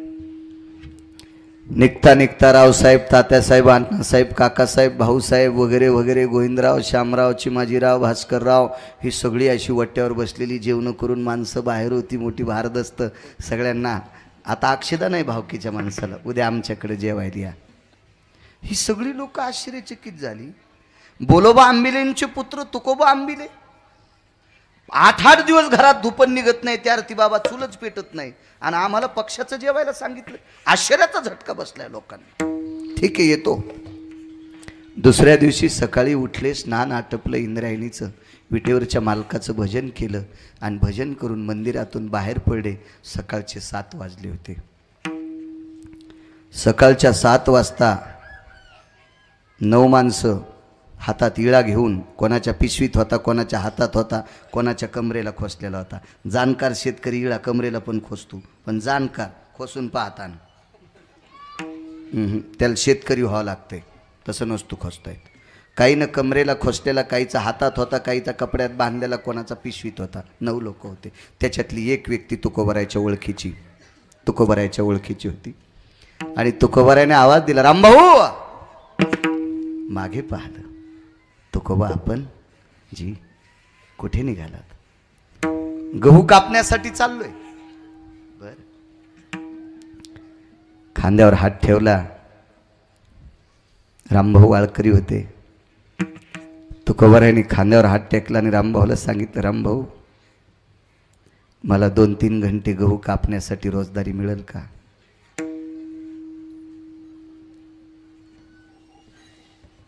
रामभाऊनं सांगितलं चला आम्ही ज्यांच्या इथं गहू कापतो ते मालक चांगले येतं. आणि रामभाऊनी स्वतःचा वेळा दिला आणि तुकोबाराय गहू कापायला गेले. सज्जनांनो मी सांगत नाही श्री गुरु महिपती महाराज सांगतात. 350 ग्रंथ लिहिणारा महात्मा सांगतोय. गिरगावचा बाळ्या नाही. वारकरी संप्रदायातल्या वक्त्यांनी वाचून बोलावं. पाहुणी ग्रंथ करावे कीर्तन. आधारा वाचोनी काय सांगशी कहाणी. वाचून बोलायचं. 9 पहिले रोजदार तुकोबाराय 10वे ओळी धरल्या. तुकोबारायनं 3 ओळी कापल्या. शेताचा मालक बांधावर आला. भारदस्त कपडे कुडकुर वाजणारा बूट आकड्याची काठी समल्याचा फेटा रेशमाचं उपरणं. बांधावर सावलीला उभा आहे तेवढ्या अवकाशात आवाज दिला रामभाऊ. गेल्या 3 दिवसापासून 9 माणसं होतात. 10वं कोण आहे.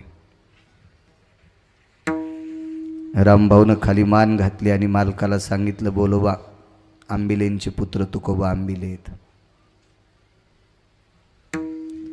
तुकोबा आंबिले नाव पडल्याबरोबर 32 एकर नंबराचा मालक बाबा टस टस टस टस बांधावर रडत होता. आणि त्या मालकाने रामभाऊला सांगितलं, रामभाऊ तुकोबा आंबिले आपल्या इथं गहू कापायला आलेत. होय. रामभाऊनं विचारलं, मालक तुमचे डोळे पाण्यानं का डबडबले?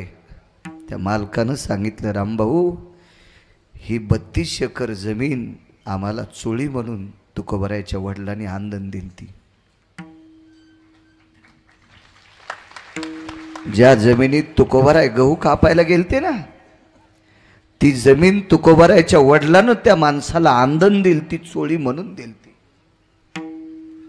काय दातृत्वाचा पुरुषार्थ असेल महाराजा. 10 वाजली, सकाळची 10 वाजल्याच्या नंतर तुकोबरायने रामभाऊला सांगितलं, रामभाऊ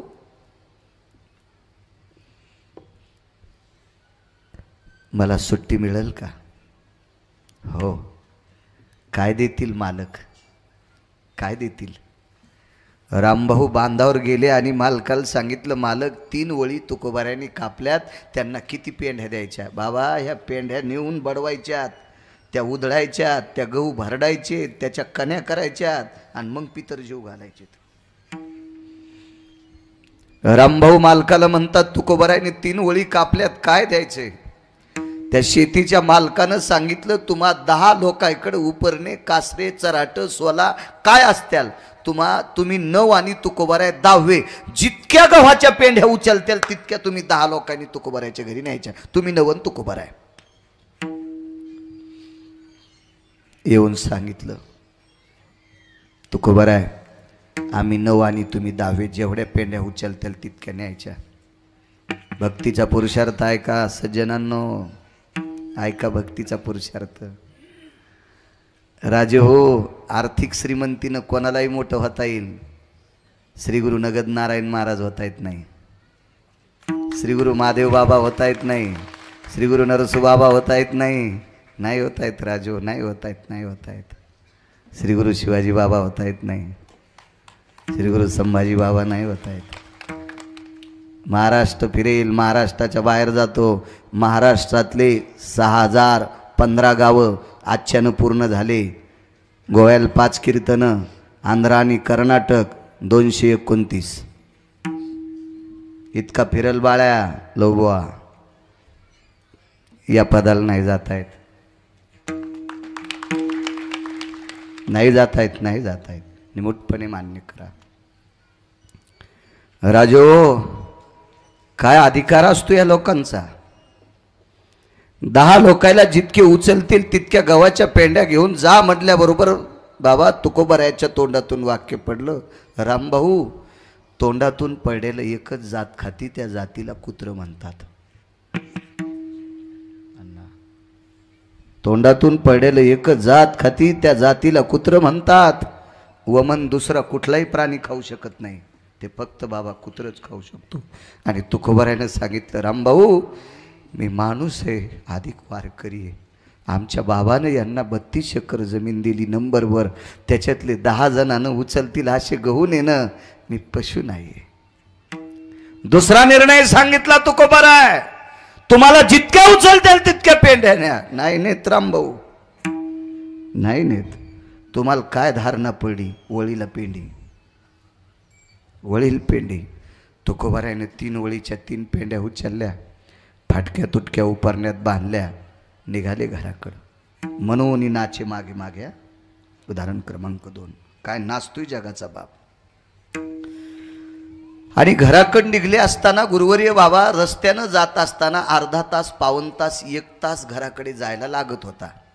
आणि मधातून बांधायनं, वड्यानं, खोड्यानं जर तुकोबराय गेले तर 10 मिनिटात घरी जात होते. लवकर आपली पत्नी गहू कुटील, भरडील आणि पितरांना 12 वाजेपर्यंत कन्या शिजतील अशा भावानं मधल्या रस्त्यानं चालल्या. कर्मनो गहनो गती. प्राक्तन कसं असतं पा. डोक्यावर गव्हाच्या 3 पेंड्या घेतल्या महाराज. 3 पेंड्या गव्हाच्या डोक्यावर घेऊन तुकोबराय आपल्या बाबांना आजचं पक्षे आर्यमा नावाची पितर आज येतील.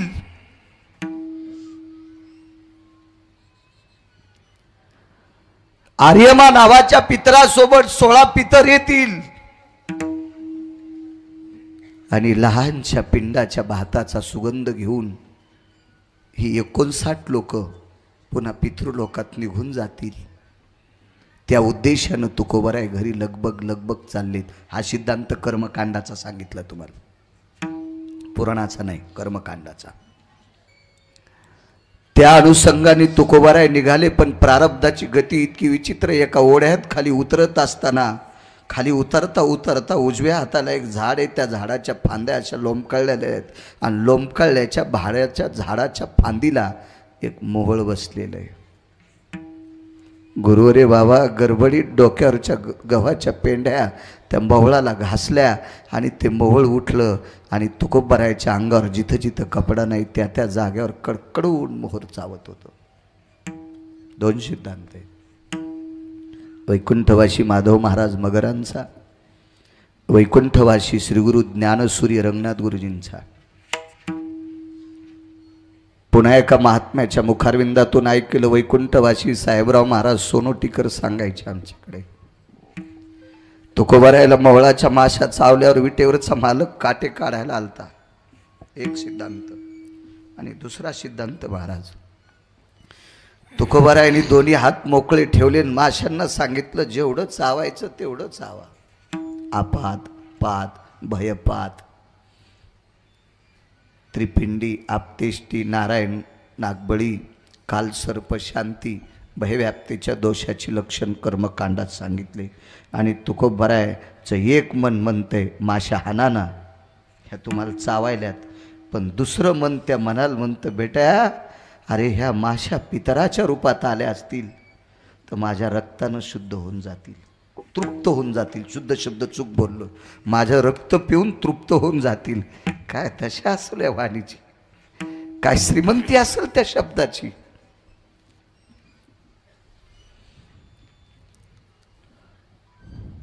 थोडातूर वाक्य पडलं, माशांनो जितकं रक्त प्यायचं तितकं प्या, जितकं चावायचं तितकं चावा. ठरवा तुम्ही काय करायचं तर. काय राग काढायचा असेल तर काढा.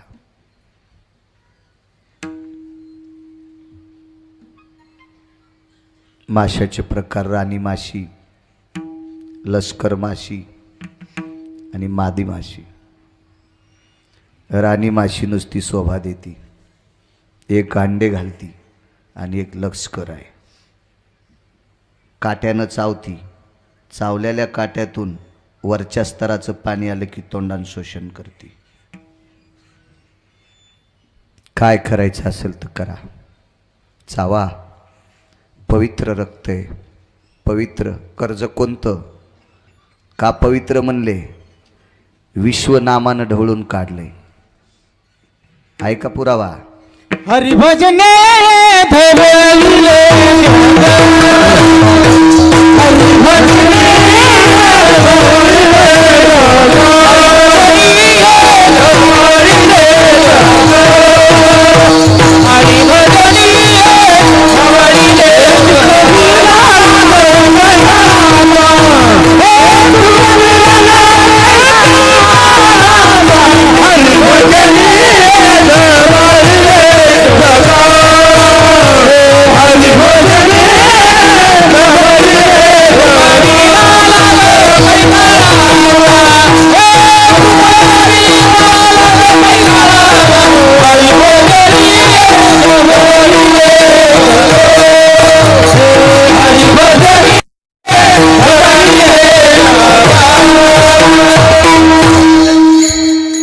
ढवळून काढलं.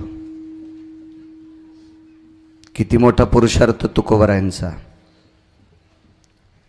राजे हो, आपण 3 लोक एवढे असताना अजूनही संप्रदायात चुका येतात.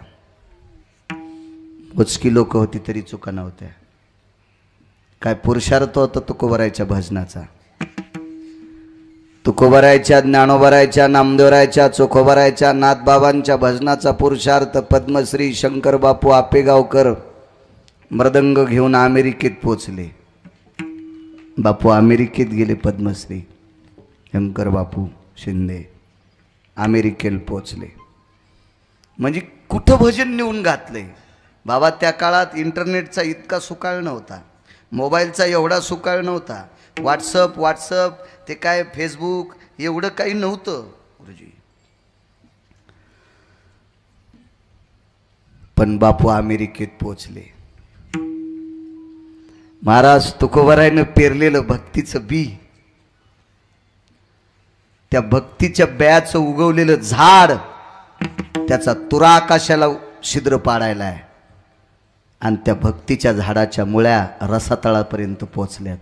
बघा हा मृदंग ज्या वेळेला विठुराजे अमेरिकेच्या विमानतळावर मृदंग घेऊन बापू उतरले, त्यावेळेला अमेरिकेतले बलाढ्य श्रीमंत लोक बापूंच्या स्वागताकरता गाड्या घेऊन, घ्या पिशवी देऊन टाकली. पिशवी पकवाद नाही द्याला, मृदंग नाही दिला बापूंनी.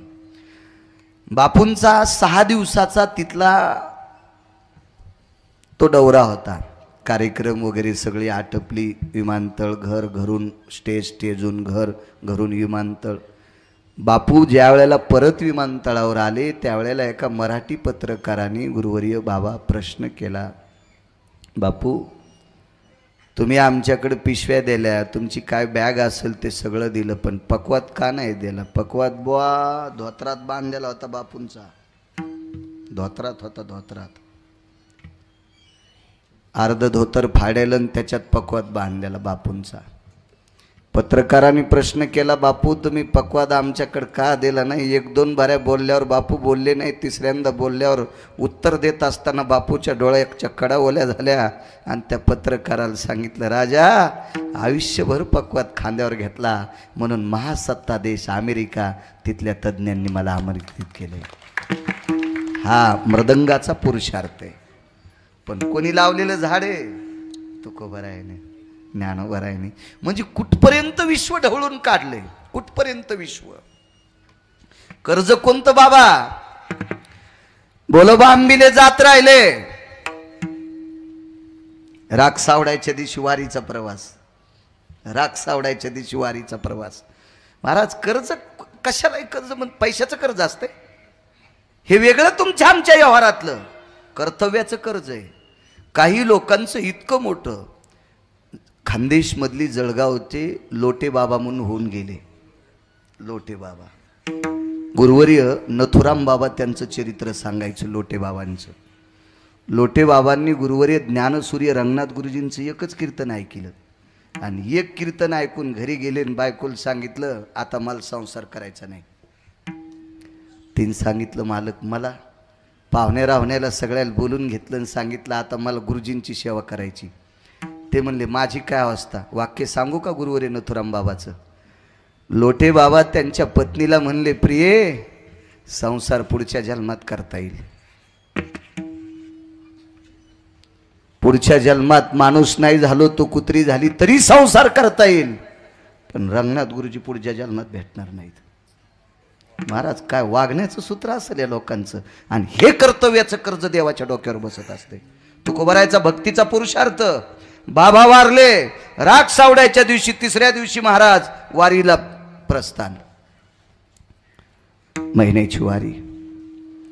बाबांची राख सावडून आले, स्नान आटपलं, घरी आले. घरच्या काही भावकीच्या सगळ्या लोकांनी विचारलं, वारीला जाता येईल का? नाही जाता येईल. तुम्ही पुत्र आहात.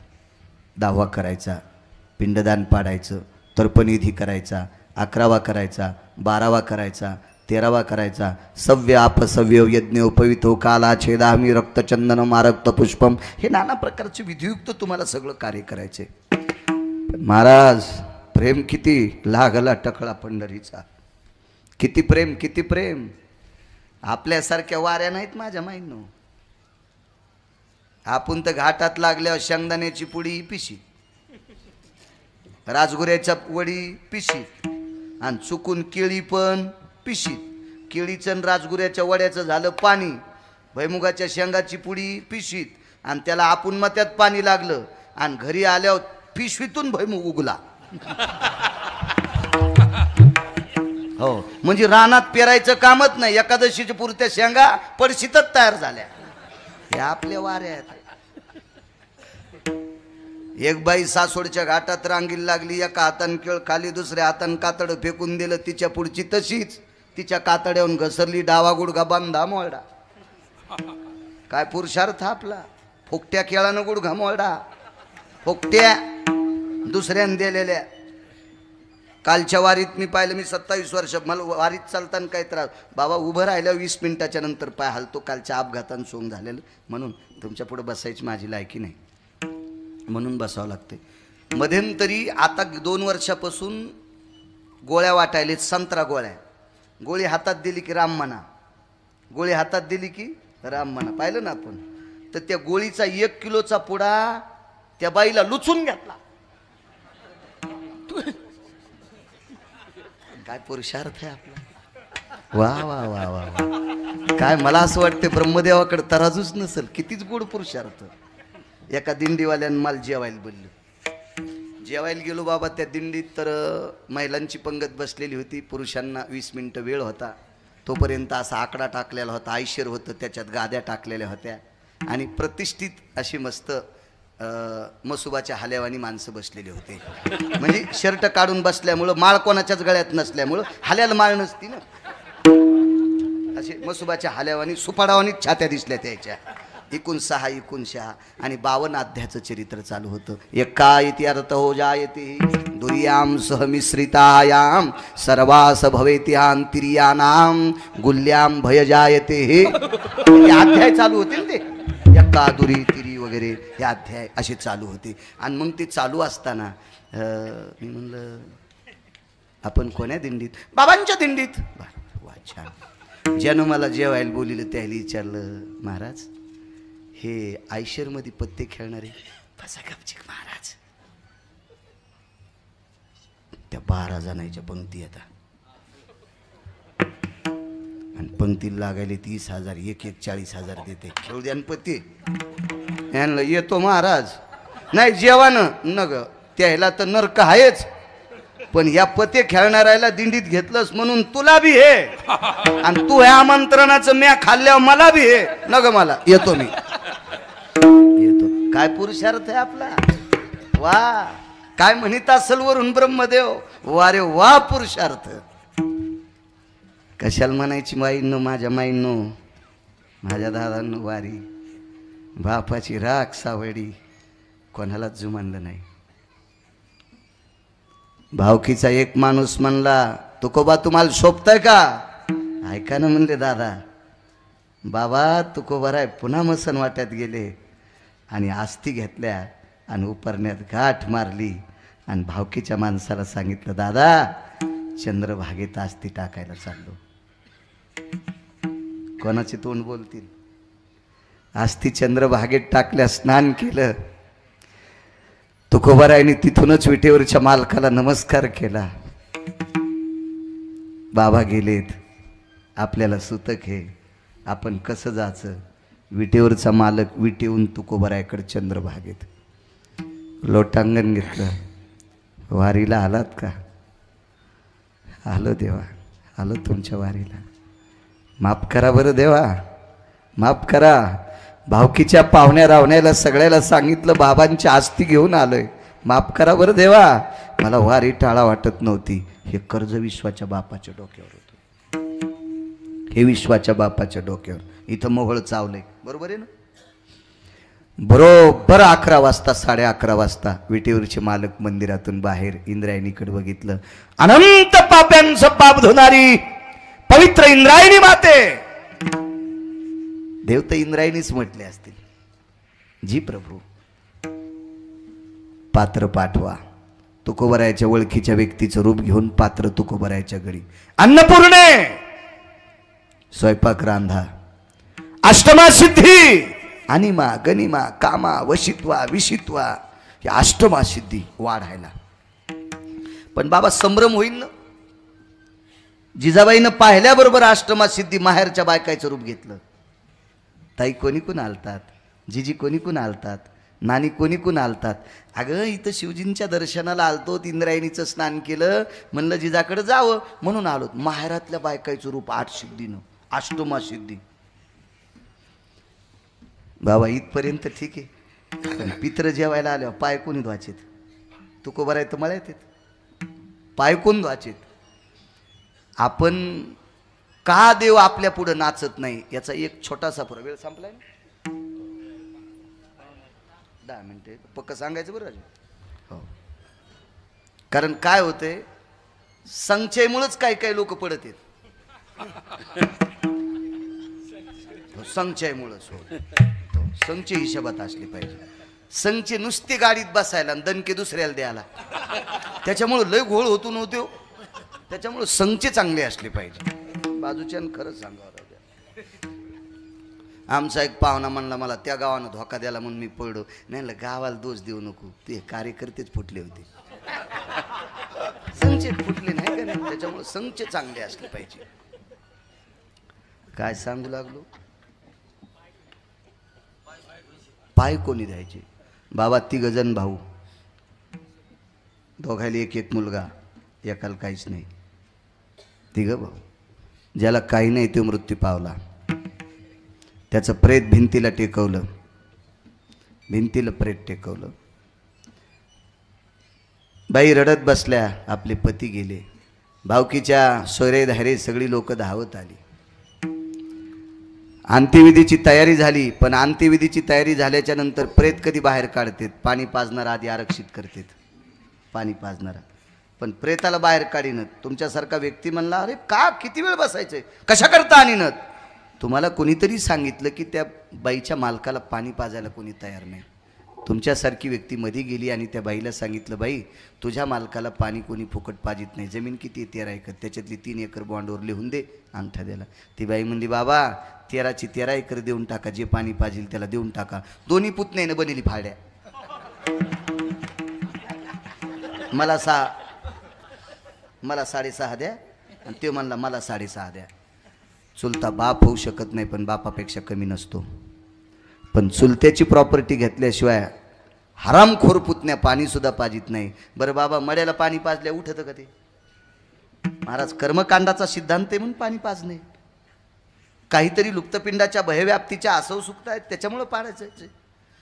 पण यानं पाणी पाजल्याच्या नंतर चुलता काही उठणार नाही. तरी पण 6.5 एकर जमीन घेतल्याशिवाय पुतण्या चुलत्याला पाणी पाजू शकत नाही. महाराज, इथं तुकोबारायच्या वडिलांचे पाय कोणी धुवायचेत? आता पितर समजून, वडील समजून पाय धुवायचेत ना. बाबा ईश्वाचा बाप तुकोबारायच्या रूपात आला आणि विश्वाचा बाप तुकोबारायच्या रूपात येऊन त्या लोकांचे पाय धुतले. तुम्हाला एक सांगू का, ज्याचे पाय बायका पण धुत नाहीत,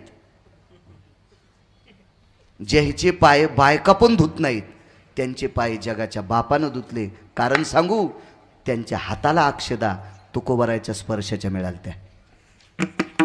तुकोबारायच्या स्पर्श झालेल्या तांदळाच्या अक्षदा ज्या हातावर बसल्या, तर त्या तांदळातला पुरुषार्थ इतका मोठा होता, तर जगाच्या बापान पाय धुतले. श्रुतीवेडी झाली, श्रुतीवेडी झाली. महाराज, हे तुकोबारायच्या जीवनातलं कर्ज. किती वृत्ती तुकोबारायचे अधिकारी. तुकोबाराय कोण्या डोंगरावर गेले सांगत नव्हते. कालांतरानं जिजाबाईला हा भाव लक्षात आला. रस्त्याने पावलं उमटले की साध्वी जिजाबाईंनी त्या पावलाला कान लावायचा. ज्या कानातून विठ्ठल आवाज येतोय त्या रस्त्याने आपली मालक गेले. महाराज, जमिनीला स्पर्श झाल्याच्या नंतर ती जमीन विठ्ठलमय होती. त्यार्थी तुकोबारायचा भक्तीचा पुरुषार्थ किती मोठा असेल. आणि हे भक्तीचं कर्ज जगाच्या मालकाच्या डोक्यावर होतं. म्हणून तुकोबारायच्या पितराचं पक्षाचा कार्यक्रम विश्वाच्या मालकाने स्वयं आटपून टाकला. म्हणून दुसऱ्या कडव्या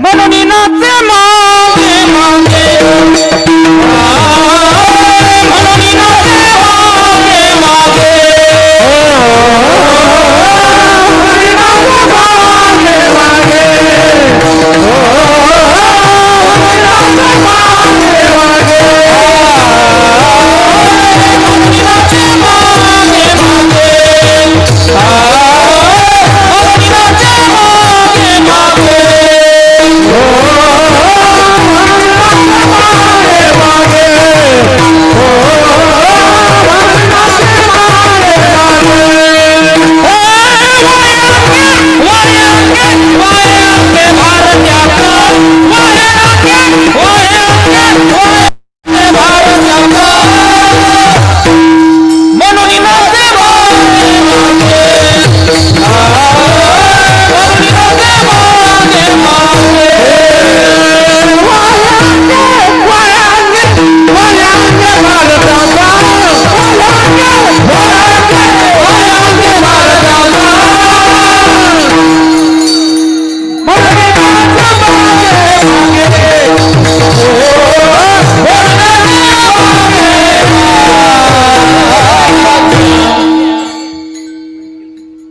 अर्जुनाची पत्नी झाला एका दिवशी. बाबा नुसती साडी नेसून नाही, कायान पालटे पुरुषार्थ, संपूर्ण पुरुषार्थाच्या इंद्रियाचं स्त्रीच्या इंद्रियात बदल केला आणि काम्यक नावाच्या वनात अर्जुनाचा काम तृप्त केला. कमी नाच नाही का? आपलं नुसतं तोंड भजन करते वेळ मिळाल्यावर. अर्जुनाचं तोंड भजन करत होतं नवल नाही. अर्जुन झोपी गेल्याच्या नंतर त्याच्या अंगावरचे रोम, अर्जुन मालकांच्या रोम सुद्धा कृष्ण कृष्ण म्हणत होते. कोपे तरी निवांतच आहे, ऋषे तरी बुझावीत जाय. नवल पिस देव येडा झालता वेडा. हा पुरुषार्थ असावा आपला, हे भक्तीचं टोक असावं आपलं, तरी विश्वात जगता येते. नाहीत कोण्या दिवशी बाप येऊन मुंडी पिळील काही सांगताच येत नाही. मला इतके बोल वाढवा, बुटकभर पाण्यात नका समाधान मानू. एक डोळा धुणं होईन आणि कशाला दुसऱ्याला आंघोळ घाली तू. आमच्या जिल्ह्यात एक पैलवान गाजलं, कोणाला मोजीच न बाबा. आणि मग कंबर मोडून मला दंड थापटायला. आम्ही म्हणलं येडपडीस का काय तू? गायक असेल, कीर्तनकार असेल, मृदंगाचार्य असेल, नित्य नूतन सतत सतत बोलपाठ करायचे. आम्ही सतत सतत शास्त्र पुराण पाहायचे, पाहुणी ग्रंथ. तुम्हाला जितकी स्वराचं ज्ञान वाढवता येईल तितकं वाढीत राहायचं, तर कोणी भेटणार नाही. नाही तर बाप तयारच आहे. ते गाजलं पहिलो आणि ते म्हणलं कोणीच नाही. म्हणलं पलीकडे आपल्यासारखा नाही, त्या जिल्ह्यातला आपल्यासारखा नाही. अरे म्हणलं मी काल पाहिला. कोणा पाहिला? आमक्या बा. कसा पाहिला? म्हणलं डोळ्यानं पाहिला. कस काय म्हणता? म्हणलं तोंडानं म्हणतो. चला तिथपर्यंत. रिकामं नाही म्हणलं. तेच गेलं. आज्याची प्रॉपर्टी होती, साखरेच्या पोत्यातला मुंगळा होता. किती खावायची काही अक्कल नाही. 9 क्विंटल तर बदाम खाल्ले होते.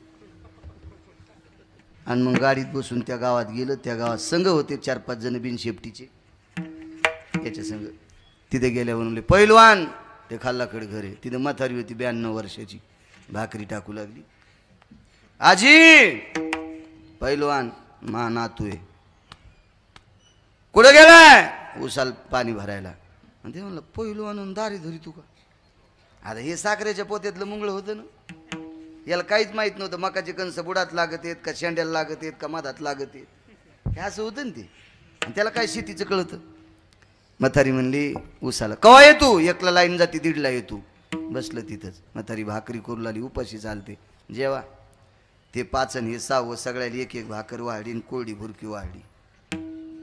का कोण भेटेल सांगता येत नाही. आपला भक्तीचा पुरुषार्थ ना अर्जुनाचा वेगळा, द्रौपदीचा त्याच्याही पेक्षा वेगळा. याच्यावर सांगतोय, 10 मिनिटात संपून टाकतो.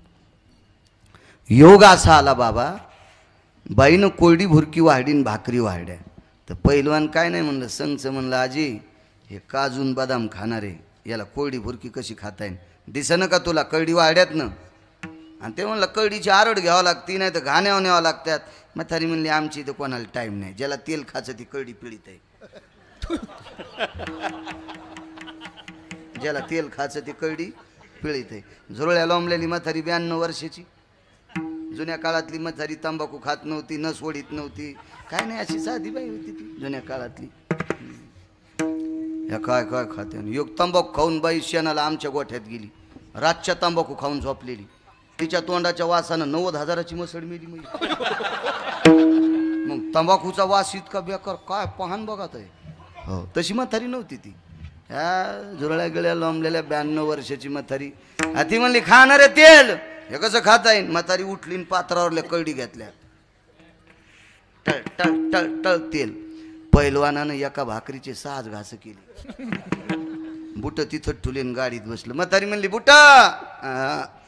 अरे बुटानी ना नग म्हणला. काय झालं? ह्या वयात कळडी पिळून तेल काढायलीस तर तू या नातवान मला पिळल्यावर काय काय काढीन बाई. येतो मी येतो. त्याच्यातला जर इतका पुरुषार्थ आहे तर आपल्यातला किती वाढवा लागेल. बाबा अर्जुनाचे केस फक्त कृष्ण कृष्ण म्हणत होते आणि खाली पडले तर म्हणत नव्हते. द्रौपदीच्या डोक्याचे केस खाली पडल्यावर बी कृष्ण म्हणत होते. मग विराटाच्या घरी नष्टचर्येत पहिल्याच दिवशी देव गेले आणि देवानं सांगितलं द्रौपदी के जिथं इंचरतीस ते शेणानं जमा करी जाय. 8व्या दिवशी शेणाचे गोळे जाळून टाकी जाय. कारण हस्तिनापुरात आणि इंद्रप्रस्थात 6 लोकांना माहीत आहे द्रौपदीचे केस खाली पड्यावर कृष्ण म्हणतात. या उकांड्याला जर गुप्तचारानं कान लावला तर उकांडा विठ्ठलमय होईल, कृष्णमय होईल आणि लक्षात येईल द्रौपदी इथं आहे आणि द्रौपदी इथे आहेत त्यार्थी पांडव इथे आहेत. पुन्हा 12 वर्ष वनवास आणि 1 वर्षाचा अज्ञातवास. दृष्टांत संपला. द्रौपदीच्या डोक्याचे पडलेले खाली पडलेले केस जर कृष्ण म्हणत असतील तर ते शरीर किती नामी झालं असेल. म्हणून नाचलाय वस्त्राच्या रूपात. कौरवे पांचाळी सभे माझी आणली, वस्त्र हरणे वस्त्र कैशी झाली माऊली. म्हणून तिच्यासाठी नाचलाय. काम्य कोणात तिच्यासाठी नाचलाय. म्हणून नाचे मागे मागे विढोबार